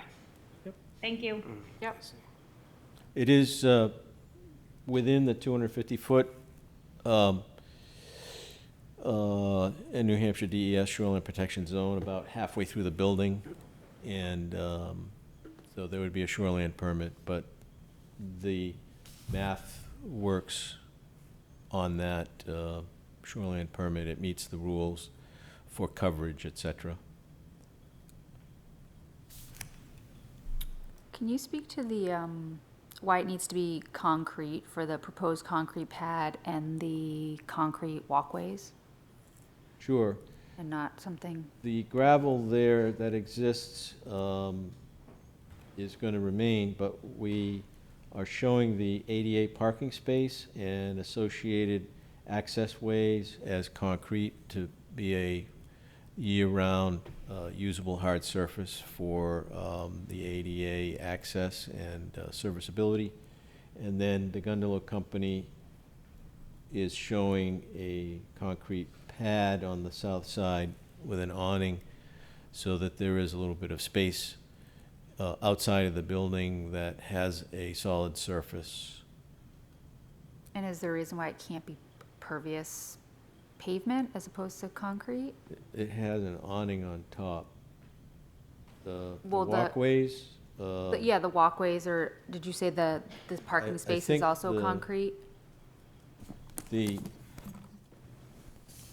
So this is the concrete for the ADA Yep. space. Yep. Then concrete walk, Yep, and then And the this is front, that there's a space with an front awning walk, on too. top of it. yep. And I guess you might consider, but the fact is that this is a nonprofit, and we don't want to drive the cost up. It's Gotcha. getting to be barely serviceable as it is for them to afford. They would like the space, they would like this to be their landside facility, but they also have budget constraints, and they are a nonprofit, so. Got it. Yep, okay, understood. Thank you. Mhm.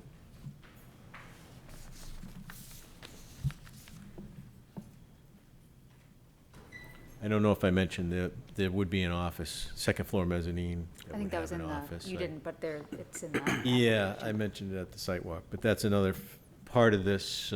Also, we're showing a walkway in the front and bike racks, and the board members all like to drive to the site on their bikes, so key feature of the site plan for them. Go ahead, Barbara. The apron coming in too, is that pervious or impervious? That says concrete as well. Yes, Okay, so the can that- sidewalk is Oh, okay, concrete. so we're gonna, Yep. because of cost, you're gonna, all right. Well, it's also not, it's at elevation 8, it's probably, it's in, not hugely above sea level, and we would suspect that So I think- better serviceability due to water table, to have it as a solid surface. And it might have been totally clear, but I didn't catch the gravel you're considering impervious at this point with your calculations that you provided? Yes, currently it's a driven-on gravel lot, so driven-on gravel is considered impervious.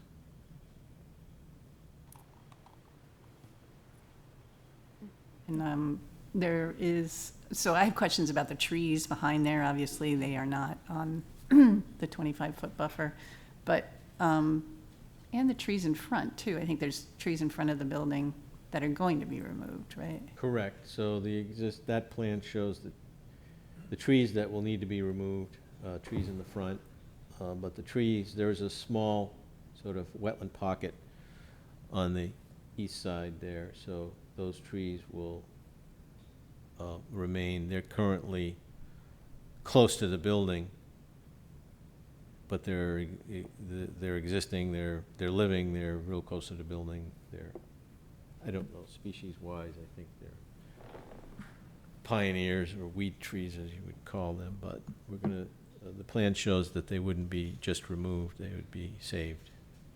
They would be removed. Yeah, no, the only removals are The ones in the front. the ones that are shown here with X's through them. And is it possible to replace those with some landscaping with trees? That's possible, yes, yeah. And I was In the wondering front, also yeah. behind the building, there was like an area that was going to be kind of a grassy area, loamed area. Is it possible to plant a couple of trees in that too, or is there? Yeah, that would be a possible, an area, landscape area shown on the plan. That would be good for 1 or 2 trees, probably, yes, yep. The thing in the front we'll have to watch out for is sight distance. Right. We can't say. But if they're close to the building, it would be nice, just to provide some sort of canopy. Because this is not on that property.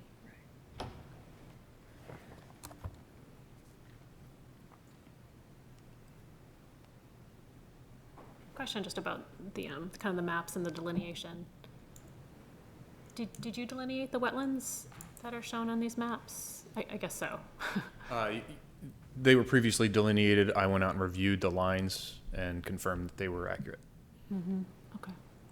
And I guess this is maybe just a little bit me just getting more educated, but, so, the small one on the right side, plan right, that's probably too small to be jurisdictional for us, but it is for the state, right? Is that? I don't know. If there were direct impacts to that wetland, we would, yeah, correct.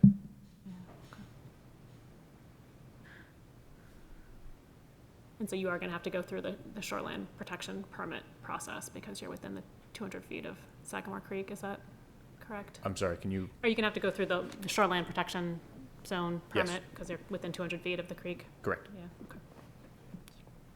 Just beginning the process, huh? Yeah, it's 250, yeah, 250 feet 250. is the shoreline. Just to put it out there, there's a ton of gravel on this site, even outside the lot that we're talking about right here. And I know they're doing work to the driveway that is not on that 201/17 parcel, but it's on the other parcel. And so any opportunity to remove any of that gravel that you are considering impervious would be ideal to be able to plant it. Just to put it out there. I know this is a work session, so. I understand a lot of that was placed by the town. They were using that, but In the back Certainly, we there? could certainly look The into town placed that there? it's my understanding that they were using that as an area to store materials and vehicles while they were doing some drainage work. Has that been completed, that project? Understand, And it's not town, that's not town land. correct. Yeah, they were using it temporarily as a storage and stockpile area as they were working on that drainage project. That is complete. So that gravel was But put I- there by them. That's, unless I'm totally. Okay. Can you either repeat what he said, or would Okay, you yeah. come to the microphone? Sure. The contractor that was working on the sewer line placed it there. Okay. But I'm, And that work is complete, is not complete? yes, that's complete. So previous to that, it was vegetated? Yeah, yeah, Tom, can you, sorry. Beyond my knowledge here. Tom Reese, I'm the owner of the property there. Thank you. It was actually gravel underneath. It's a mix of garbage that was placed there from like Kuchke's Marina, it used to be Mike's Marina. We cleaned all that. It was a combination of stone, gravel, boat parts, the whole 9 yards in there. We cleaned it up so that Severino could use that lot down there. The city also used it several times during the flooding events that occurred for pumping water out, and then they would park the pump trucks on the lot and then dump them into the creek there that would go over to Sagamore Creek. It's tough to say that it was anything other than garbage that was there previously. There was some grass growing through, but I mean, we hauled out at least 6 or 7 full container loads of top stuff that was on there before we put that down. We put down geotextile material, and it's actually stone that's on the site, not gravel, so it's highly permeous, highly permeable soil, so that the water actually is absorbed into that, so it's not gravel itself. So they were actually taking trucks there and driving them into the water discharge right into a pile of stone, and it was permeating right in there during Okay, that so that process. area then back there is permeable. It is highly permeable, yes. It's stone, not gravel. Is that true of the entire site? That entire site is all with a base of geotextile material, and it is stone, 1.5 stone and 3/4 stone in that area. The stuff that's along the creek there is actually 3/8 stone, and that was put into geogrid material so that it wouldn't move at all. We've actually planted that with pollinator flowers and things like that. We've got some cool pictures of that. We try to get out there every year and put fresh flowers in that area where the trailer parking is for the marina. Okay. Yeah. It's a little, yeah, that's, It's confusing, and if I walked out there with you, I could show you exactly Yeah. what every single thing is that's going on there. well, the other confusing thing is like in the table, it's being called impervious. That's a. But that's- it sounds that's like it is actually permeable, which then leads to, you know, this is more, having this building is now an increase in impervious. And so there need to be probably more mediation, I guess, than what we're seeing. I mean, am I wrong there? Except for the definition, I don't know, that the, Sure. Yeah, that John gave. that it is impervious. Yeah. But it sounds like, yeah. I don't know, I think that's something that we need to,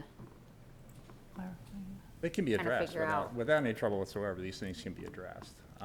It's a working piece of property, which is Mm-hmm. the other challenge. I mean, that's a storage for significant, quantities of trailers and components that are all part of the Back there. marina access. And that's actually significantly better than what it was previously, where there was incredible runoff that was going into the small creek area that flowed into Sagamore Creek, and this was done to protect the runoff. So that was the primary reason that we went to the extent to put down all the geotextile material and make sure that this was stone, so we weren't having extensive runoff going into the creek that wasn't basically treated, so. okay.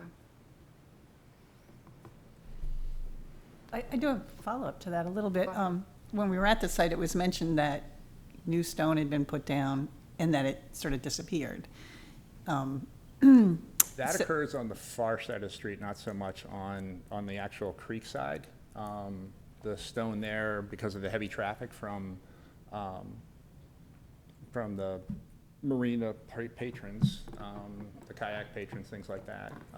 Every year we have to renew that. You can see the ledge come through and it gets compacted, but we have yet to put down, except for in very specific areas, everything that's in those parking lots is stone.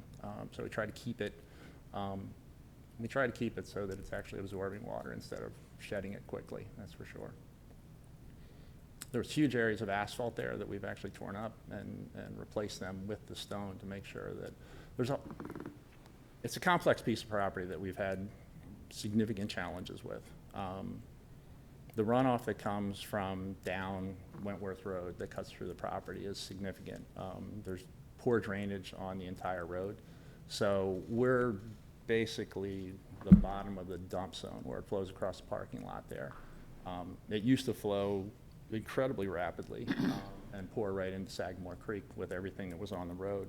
We've worked hard at getting that to go down the existing drain, but then also slowing it up with the stone so it doesn't, I mean, I've got videos of it, I've taken thousands of pictures through the process.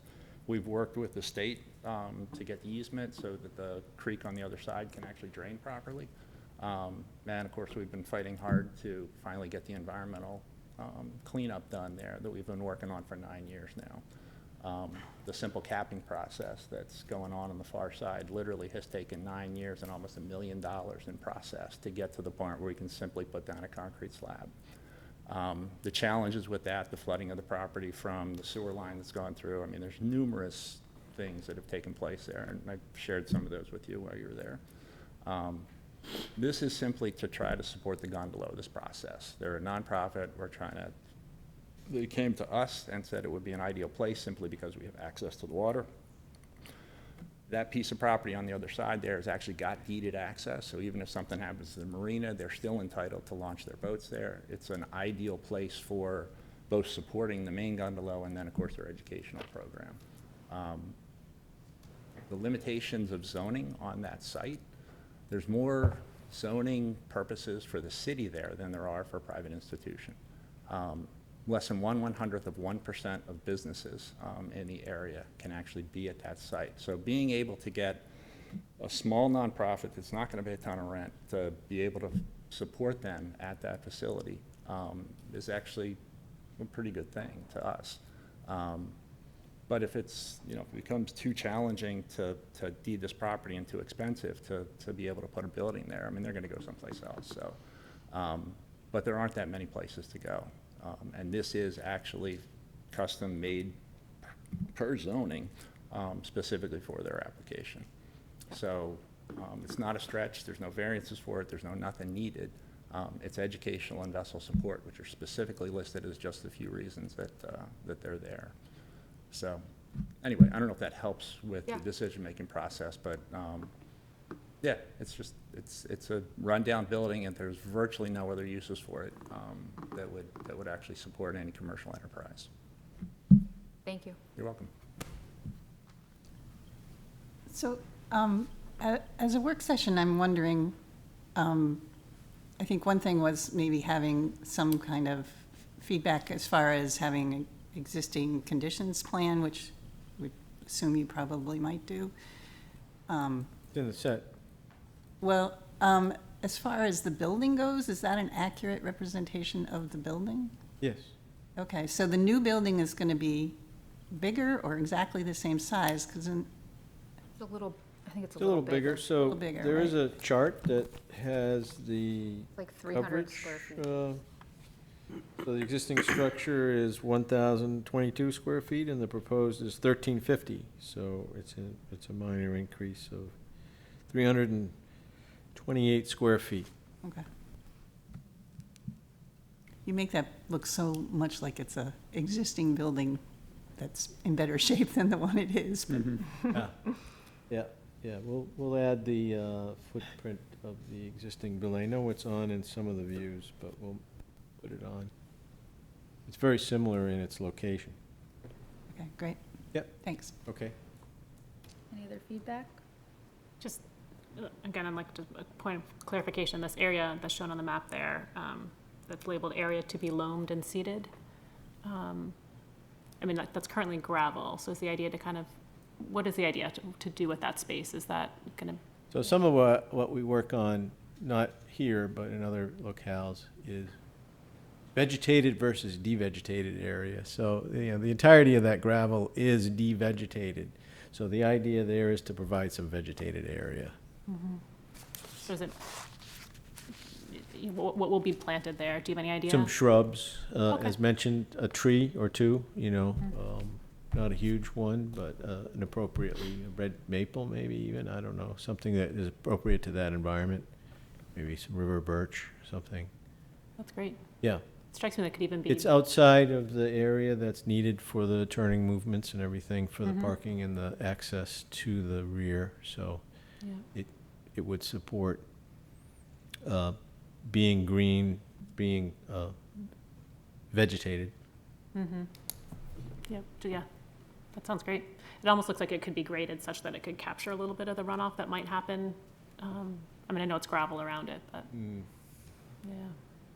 I think you'd want to make that proud of the rest of it and make it a planting area. A little small for a rain garden-ish kind of. Yeah. Okay.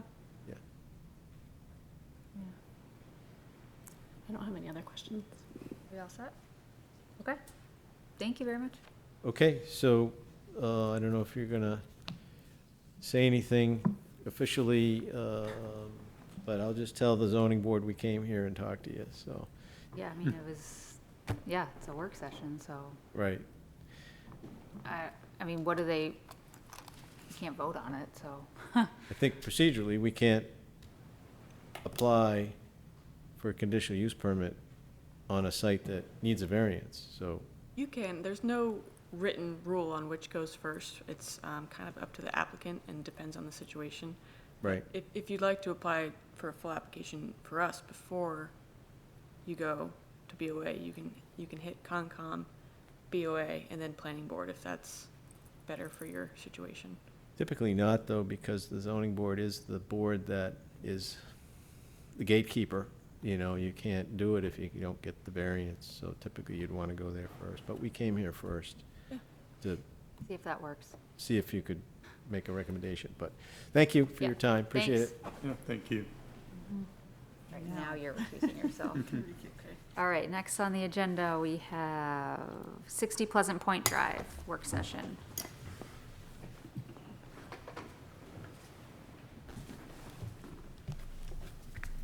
I'm gonna head out at 6:30, just, Okay. you know.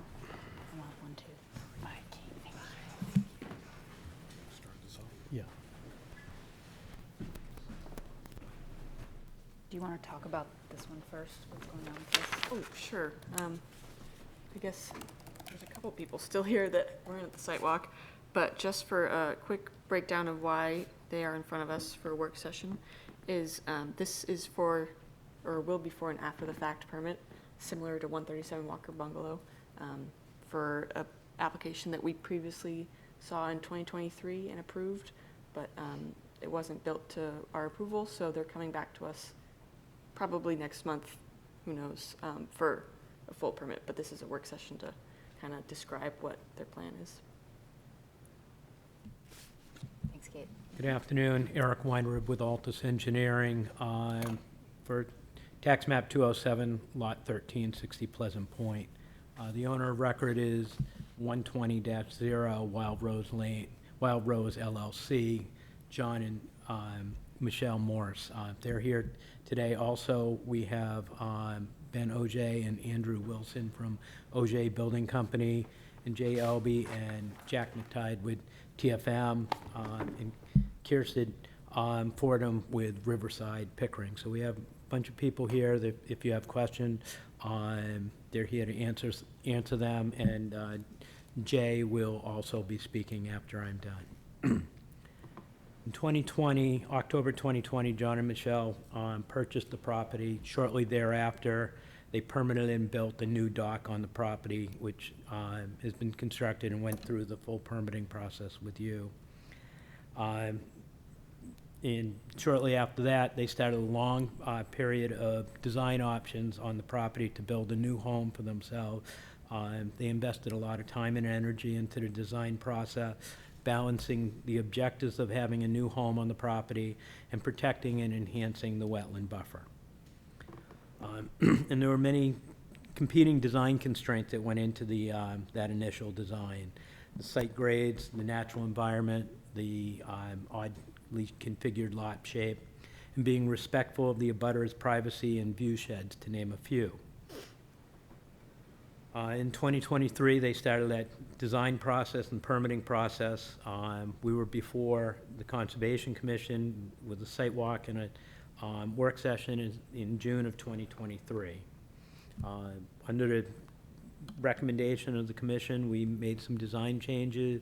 We reworked the grading to save the large silver maple between the McSherry's property and the Morrises.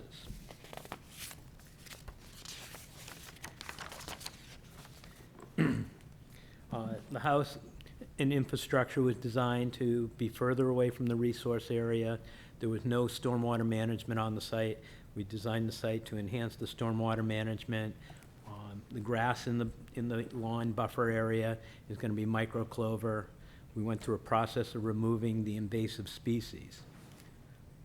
There's going to be no changes to the building design, the stormwater management design.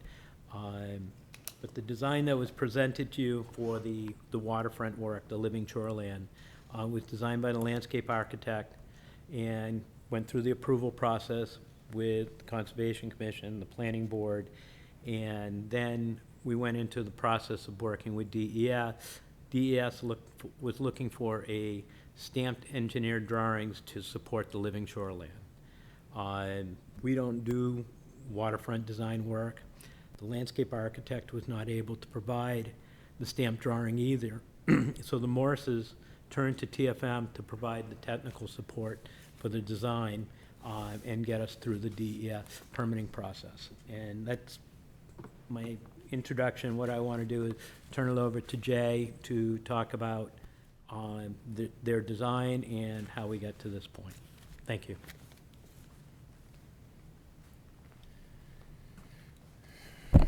Good evening, Madam Chair, members of the Conservation Commission.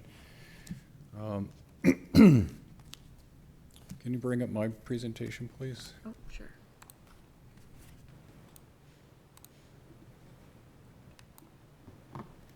Great.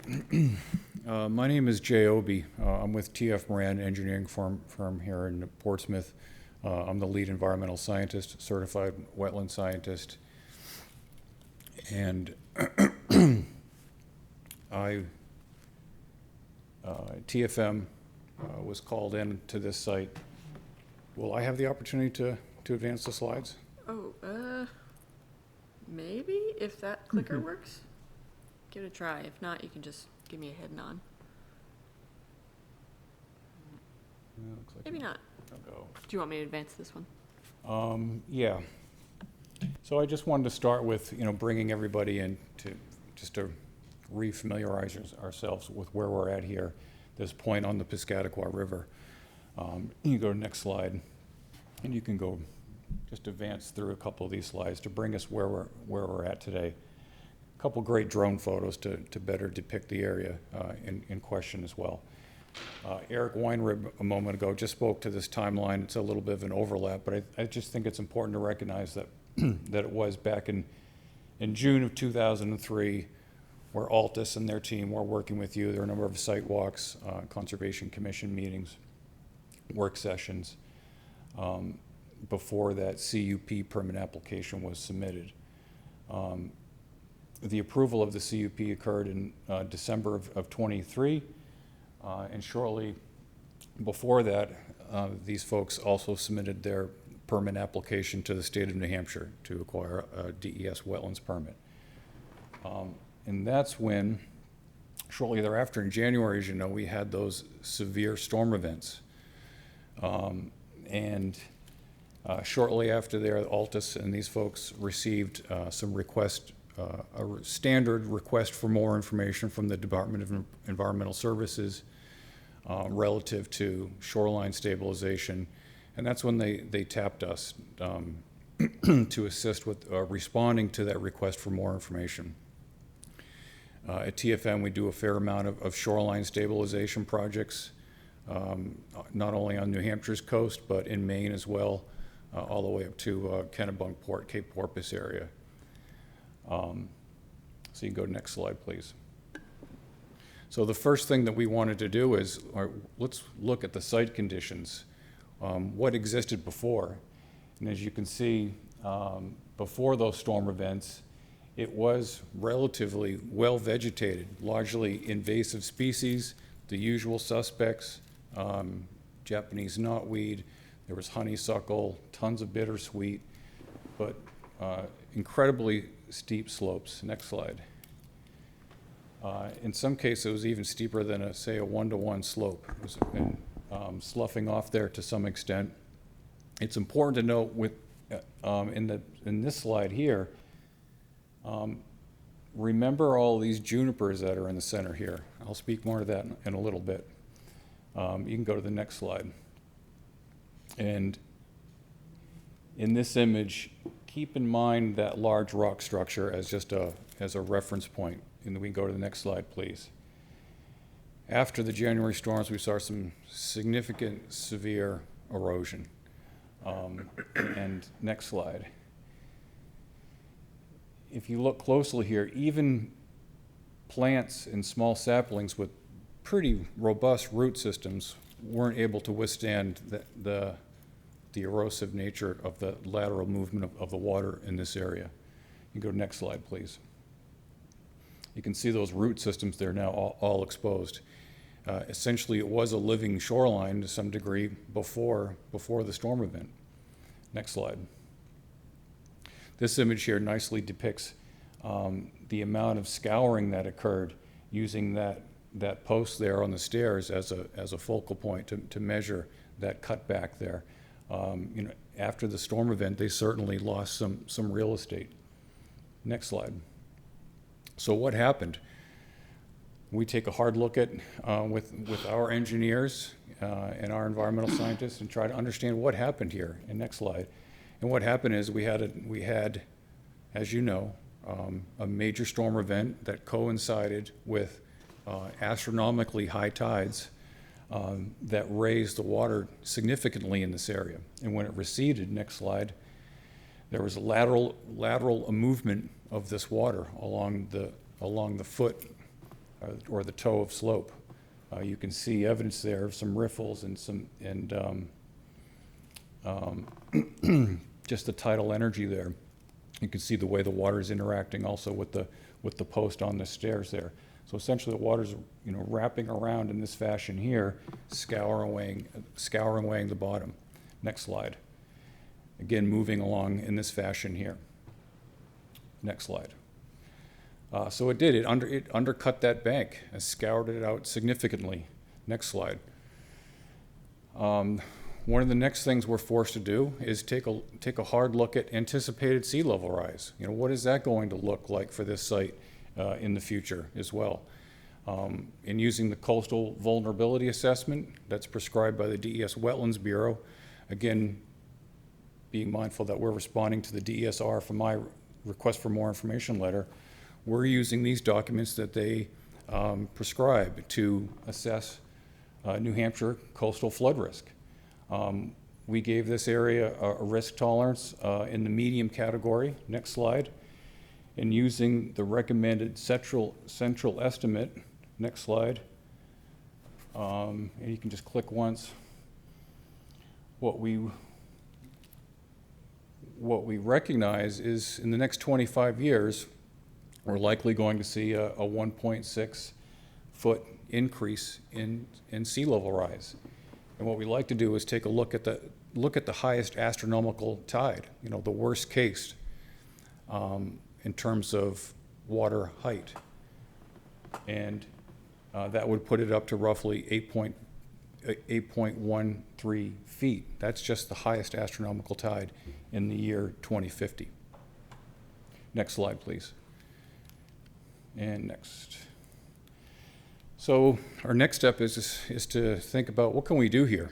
We've got a case where there's a ton of erosion, and we look at the DES Wetland Bureau administrative rules, more particularly the hierarchy of tidal shoreline stabilization methods, which allows for not only the use of just soft techniques, but also recognizes there are instances when both soft and hard techniques are required. Next slide, please. That document also says to use the best available engineering, best environmental, best management practices, best available resources. And one of those resources, the previous slide, is the guidance for considering the use of living shorelines, published by NOAA. That is referenced in the DES rules. That's one of our go-to documents that we look at. Next slide, please. In our last meeting, if you recall, there was some discussion about living shoreline. How do you define a living shoreline? What is a hybrid shoreline? What is a hybrid living shoreline? This document really helps shed a bit more light on really defining living shorelines, and it also suggests that it can be a combination of some other forms of harder stabilization methods. Next slide, please. In this case, sills. Next slide, next button. Sills is a common practice in cases like this where you have these higher tidal energy events. Next slide. Another useful tool, the systems approach to geomorphic engineering, built in concert with folks from the Army Corps. Again, this document also recommends the use of sills in some instances. Next slide. Lastly, we wanted to point out this useful tool here, the New Hampshire Living Shoreline Site Suitability Assessment, this technical document. Very useful tool, produced by a number of stakeholders across the state. Next slide, please. What this tool does, if you don't have any familiarity with it, is it really takes a hard look at New Hampshire's coastlines and using a number of metrics determines the suitability for a living shoreline. Those metrics include taking a look at wave action, boat activity, the aspect of the sun, soil, the erosive nature of soil, of the soil type, how erosive it is, vegetation, slope. There's a whole slew of metrics that go into this, but the bottom line is that it gives you some sense. It's a great tool. It's another tool that we can put in our tool belt as scientists and engineers to determine the suitability of a living shoreline. The darker dots are recognized as areas that are much more suitable for living shorelines. The lighter colors represent areas that are not suitable for an entire living shoreline, but more so for a hybrid approach, a combination of both hardened structures and soft. Next slide, please. We think it's really noteworthy to point out within that technical guidance document, it does say the lowest suitability index numbers occurred in developed areas along the Portsmouth section of the Piscataqua River. Next section. Next slide, please. So here is our site. We like to dork out with a lot of the GIS data layers. So we downloaded the layer and made this custom map here and gained, just to gain a sense of what the suitability is for a living shoreline in this area. Next button, please. It's relatively low. And if you hit the next slide, you can see that our hybrid solution to a living shoreline is in that area. We give this area roughly, in terms of a suitability index, around the 2 to 3, high 2, low 3. Next slide. That's not true. Which specifically calls out for the use of hybrid solutions. Actually, I just had that product open. I'm sorry to interrupt you, but I have to leave and get kids. I've got like camp schedules that are getting complicated. I literally just had that document open and like went point by point to kind of check the numbers, and they're all between 3 and 4. There's nothing lower than 3.5. Right there, as I was just saying, it's 3s, but after what this guidance document also allows you to do is to make on-site assessments and make modifications to those numbers. So it certainly is within the 3 range. Because of the slopes, in some cases being so steep, nearly vertical, we put it in a higher 2, 3 range for those reasons, and because the soils were just so highly erosive, which calls for the use of some hardened measures. Next slide, please. So what was permitted by DES? We go to the next slide. Again, keeping an eye on the projected highest astronomical tide elevations. Next slide, next button. Being mindful of 8.13, what the highest astronomical tide will be in the year 2050. We designed this in a way that we actually reduce the slope to a 1.5 to 1 slope, and had that riprap area, large toe stones and riprap that goes up to that highest astronomical tide line, and also can be protective of the area with 2 feet of storm surge as well. Next slide. Next slide. What we also did, and this is a requirement with DES, Wetlands Bureau, we need to demonstrate that our design is not going to have any adverse impact on abutting properties. Oftentimes hardened structures, walls, etc.,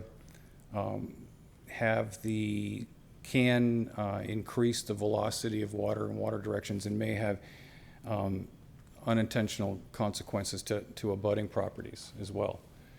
And so this was intentionally designed to hook those areas. That bottom area was keyed in at a 30-degree angle so that it's more apt to help dissipate any lateral movement of tidal waters. Next slide, please.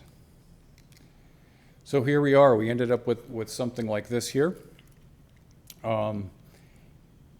Again, remember I mentioned earlier is that the middle section was incredibly resilient during that storm. And what we found over a number of sites all up and down the Maine coast, areas that had really robust, well-established junipers and dwarf red cedar species were really resilient, super robust root systems that were incredibly resilient. So we allowed that area to remain. It was way more resilient during that storm event.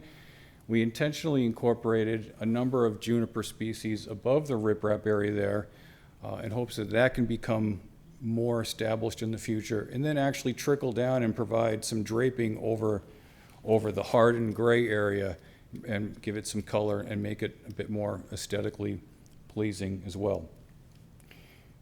Big, robust planting of native plantings on top, grasses, low bush blueberry bushes, sweet fern, and a number of other species. All the impacts occurred entirely within uplands. There were no impacts below the highest observable tide line. One thing, when designing these living shorelines, is we look at is, is there a possibility to regrade this site in a way that we could get to a more of a subtle slope?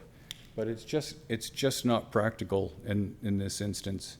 You'd have to, at a minimum, really achieve a 10-to-1 slope, and that would cut that way back on that level area up there. That was a selling point for the property owners. They have this level, usable surface area that has a great view over the back channel of the Piscataqua. Next slide, please.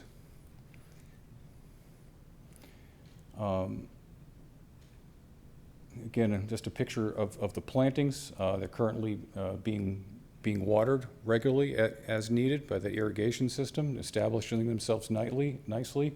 We envision this being a way more greener, robust, hybrid living shoreline. Obviously, it was just planted, so it's going to take some time to really to get established. Next slide. And there is another image there of the more westerly side of the property. You can see where the riprap area actually hooks around to help dissipate any tidal energy that would be moving in that westerly direction as well. Next slide. So just in summary too, we're confident this project meets the criteria for approval for a conditional use permit. The land is certainly reasonably suited for this use or activity. There's no alternative means of handling it. It is the least impacting practical alternative. In terms of functions and values, there is, from an environmental standpoint, there's no adverse impact to the functions and values of any neighboring wetland or the resource. In fact, from an ecological integrity standpoint, you see a net increase in ecological integrity value because of all the invasive species that were removed in that area. And certainly any area within the vegetated buffer strip will be returned to a natural state. We're obviously doing that now. So we can check all these boxes, and I thought that was important to make note of that.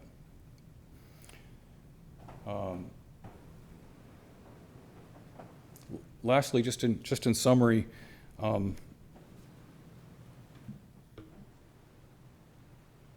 we recognize that somehow a ball was dropped. Clearly somebody should have came back before you as the Conservation Commission to amend the conditional use permit. One we're not pointing fingers even at ourselves. We're working collectively to move this project forward and to make it right. I can say with certainly the design that was constructed recently, there was no intent to circumvent the intent of any law, rule, or ordinance whatsoever. And at the end of the day, there really is no environmental loss here. It is more of what we would call a paper violation. There's no detriment or adverse impact to the environment or abutting property owners. And we appreciate you taking the time to join us on the site walk, and we look forward to continuing to work with you so that we can move this conditional use permit forward. And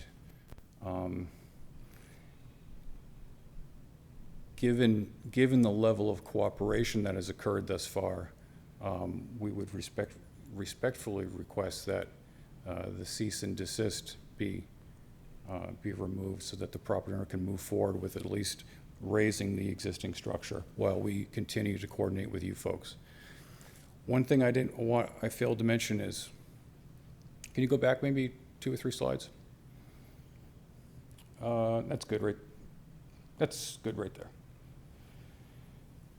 We have been exploring a bit more this relatively new technique called dirty riprap. I don't know if you've heard of that yet, but there's this relatively new technique where you can infuse material into the crevices and the void spaces within the riprap. A practice that was done recently was actually using sand and water so that you could, like a slurry almost, you could help get that down into all those nooks and crannies and then put additional plantings in there. We look at that as a possible compromise in terms of making this look better, making it look greener.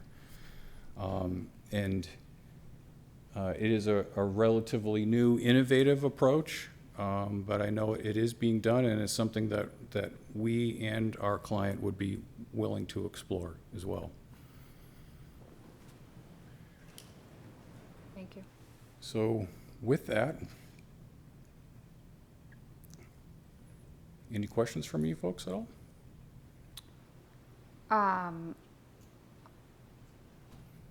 don't know if I have questions necessarily. I think, my issue is that the plan that we approved significantly different, obviously, than what is built. I mean, hard structures brought in, which was not part of the original plan at all. So significant difference.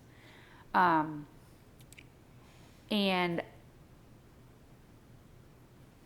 I appreciate you explaining this new concept, what's been built here. For me, because it's an after the fact, I feel like I need like a third party engineer to kind of look at our original plan, because I know you're saying it wasn't gonna work, but like, this is an after the fact. We really didn't get a chance to explore alternative options. It was, this doesn't work, this is the new one. Yeah. So the ability to maybe have a third party engineer look at our original plan, look at what's been built, look at this potential for the dirty riprap, maybe explore some alternatives that augment what you've already done. I just think that would get me to a place that like, okay, this really is the only way to move forward. Yeah, that's a the great only point. one here left, Oliver, but- I can build on that a little bit and help you. I mean, at TFM, we feel fortunate that we've had a number of our engineers, Jack Matike here, another engineer they're UNH grads, and they've had the ability to work under some of the best coastal geomorphologists in New Hampshire. Tom Ballestero, I consider a super valuable resource. So, I mean, we consider ourselves the professionals in that regard. I worked for the New Hampshire Department of Environmental Services for 12 years in the shoreline program, and was a strong advocate for living shorelines. I worked collaboratively with the New Hampshire Watershed Assistance Section, and we had a program called landscaping for water quality, where we did a ton of outreach all over the state, working with a number of landscape professionals and other land property managers, speaking to the importance of incorporating stormwater management techniques and incorporating living shorelines when appropriate. What we have since done since our last site walk is we also reached out to Tom Ballestero to get his feedback on this site as well, because we really value his input.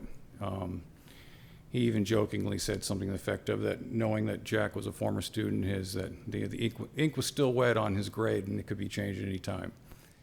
But we're lucky enough that he was able to squeeze in a site visit, and he was able to produce a memo for us.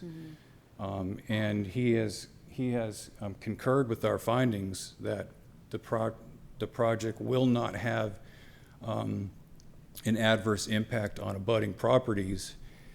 And we also asked him to take a look at really just the general suitability of this site in terms of constructing a full living shoreline. And he concurred with our findings there too, that this site is not suitable for just a living shoreline unless you were to bring the slope back to a 10-to-1 slope, way back, cutting back into that pool area that you see there. And so we get it that it's not as elegant as a full-on green living shoreline. It's not as pretty, it's not as green, it's more gray. We get that there could be some fears that other folks in the Portsmouth community would see this and think that they could also do the same. But that's not the case, because you need to be able to demonstrate the need for it. And that New Hampshire suitability for living shorelines is a great resource to help you make informed, educated decisions on when to incorporate these hardened features. So you have resources and tools, and you have the New Hampshire DES Wetlands Bureau administrative rules that are very strict about the use of hardened structures. If you can demonstrate the need, then you can justify its use. Go ahead, Jess. I may have missed it in your presentation, but when you were reviewing the DES rules and, considering changing the plan and options, were there any conversations at the city or state level about the modifications that you felt you needed to make and your plan to proceed forward? Did I miss that part? Did you talk about that? Well, yeah, you may have missed that. TFM was retained solely for the purpose of coordinating with DES officials and addressing the specific elements of DES's request for more information relative to our hybrid living shoreline solution.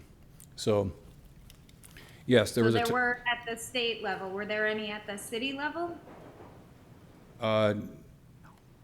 No, not to my understanding. No, TFM was simply tasked with obtaining the DES wetlands permit. Okay, thank you. Is that memo from Tom in here? Not in the presentation, but I have it here. I have a copy I can provide for you. Do you have any thoughts, Oliver? I mean, my initial thought is, I understand the practicality here, but I think it setting precedent might raise some eyebrows across the other landowners doing a similar thing. Like, I get why the landowner, of course, wants to protect their property, and sea level rise is definitely a real thing. I guess I just need to put some more thought into it. Yeah, sure. And I think, again, that like a third-party engineer signing off, looking at, like I said, the previous, the current, other alternatives then might also alleviate some of that, like, Tom Ballestero other is, residents. Tom Ballestero is our third-party engineer. I think, but I Who think in has our signed off? ordinances, the Right, city it would can be get a. someone that the city reaches out and contracts with, so it can't be contracted by the applicant themselves. I don't, in my opinion, I don't think we need additional professionals. And in some regard, even the state of New Hampshire is an independent third party. They have a team of engineers. They're professionals. Right, but They I- helped craft. Yeah, I helped- think the idea here is that maybe DES could be considered an unbiased third party, but they also are not looking at alternatives. They're looking at what you presented them.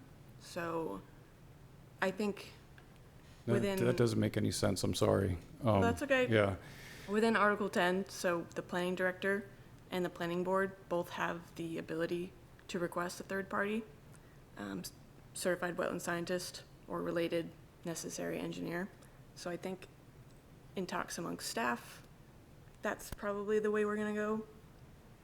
If the commission feels that way, then It seems pretty apparent to us that there's just an overwhelming abundance of information that makes it really, it's irrefutable that a hybrid solution really is the only answer in this case. Okay, yep, and that's your firm's opinion, and we would Well, like it's to our get it on. firm's and it's the state's opinion and also Tom Ballestero, a leading coastal geomorphologist.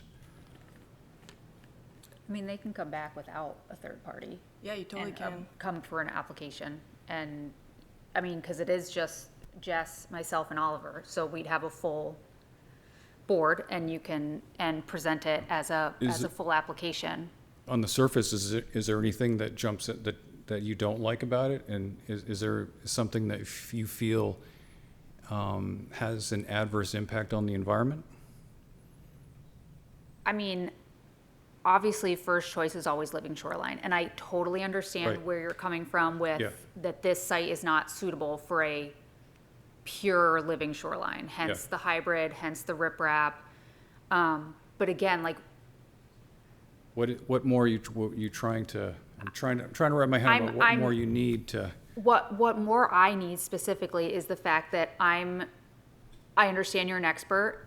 I'm trusting your word, but this is also an after the fact permit. Like, we didn't get a chance to review it and review alternatives as a full commission. Mm-hmm. And we're certainly So that's, willing to do that. Yeah, we look forward to that opportunity. Yeah. I think that's Hiring where I have a hard time with it. Because you didn't come back to us, and I understand a ball was dropped, but that also sets a little bit, back a bit in terms of, Sure. I don't know, feeling clear about everything. And again, we don't have a full board to give Okay. you Sure. all of what everyone else was thinking. This is just me. So you can still come back with an application Yes. and not do that at all. Okay. So, and my feelings won't be hurt because we don't have everyone's opinions right now. Understood. Eric Weinreb again. I just want to say that I've been appearing before the boards here for almost 40 years. And I have always been what I believe, incredibly forthright before you. And I feel like it was me that we didn't do our job getting back to you. And so I feel like Morses are taking something really hard here when we have always gone back. It would just, it didn't happen. And I think that what Jay is trying to say is that if they were involved earlier and it was designed to the DES requirement, you would have seen exactly what's there. And yes, it is unfortunate, but we can talk with Pickering Marine, Riverside Pickering, on what would be involved in actually taking that apart and dismantling it, and DES has said it would be more disruptive. So we're here, I apologize that we're here, and what we're looking for is a path forward because the Morses want to build their home, and we came before you in a work session to get your feedback, and we understand it's been a long meeting. There's not much, there's a lot of empty seats here, Yep. and we get that. Yep. So we're really looking for direction so that we can come back next month with an application that you guys are gonna say, yes, this is what we want to see. Yes, we understand that it didn't go through the process, and allow them to start moving forward. And that's Yep, totally understand. All I can give you is I can't. yeah. Is my opinion. I can't say what anyone else would have said, so I can't really give you the board's opinion of a path forward. So I leave Understood. you with that, and you know how you want to come back with an application is up to you at this point. So Thank you. yeah, thanks. Okay, well, thank you for your time. Thank you. We look forward to coming back to a full meeting Yeah. with all the members, okay? Perfect. Thank you. All right, thank you. You come up to the microphone. You have to. We need it recorded, so it's got to be in the microphone. Michelle Morris, one of the homeowners. So it appears as though you are unwilling to trust the sources that we bring. So I just want to do this in the most efficient way. So can you give us some guidance about how to move this along a little bit more quickly? So it appears you want to hire your own expert. Can we just figure out what we need to do? Right, so that's the city side. I can't speak for the board necessarily, but from chatting with the city and other staff, it sounds like we will be requiring a third-party oversight engineer to look at whatever you submit for a full application, since this is just work session materials. So when you have a prepared plan, we'll have that person review it and any alternatives. Just from hearing these three chatting tonight, it sounds like looking at alternatives. It sounds like dirty riprap is an alternative. If there's any more hybridized planting versions that you guys want to look into, that would be great to come back with. All the application requirements listed out on the website for a full wetland conditional use permit application will be required with even and after the fact. So I can send out all that as well. But, and square footage of impacts, all the numbers for the riprap, things like that, just typical application requirements. Okay, and when will you be hiring this your representative? Good question. Probably, hopefully within the next month, or when we reach out to you, the applicant, and coordinate it. Ideally, it would be when we get a full application from you, but we're going to try to get started earlier so we can try to get this going if possible. We probably would have done that tonight had we known this would be the result. Submitted the application. Yeah, I think it was when the cease and desist was sent to you all, it was very much worded so that we recommend you come in for a full application. So we did not necessarily request a work session first. You could have come in with a full application as well. Okay, I'm sorry. We were under the impression that the preference was for this, so I guess we were misinformed. Okay. Yeah, okay. All right, thank you. Thank you. All right. Do you have anything left on the agenda here? Lynn was going to speak Lynn to was gonna something, but speak. she's gone. All right. We'll have to postpone that. Yeah. we can do it Okay. next month. Anything further? No, I think we're good. Anything, Oliver? Anything to chat about? Okay. Jess is still there, but Hey, I don't know Jess. if she's. Anything on your end? Any other business, Jess? Nope.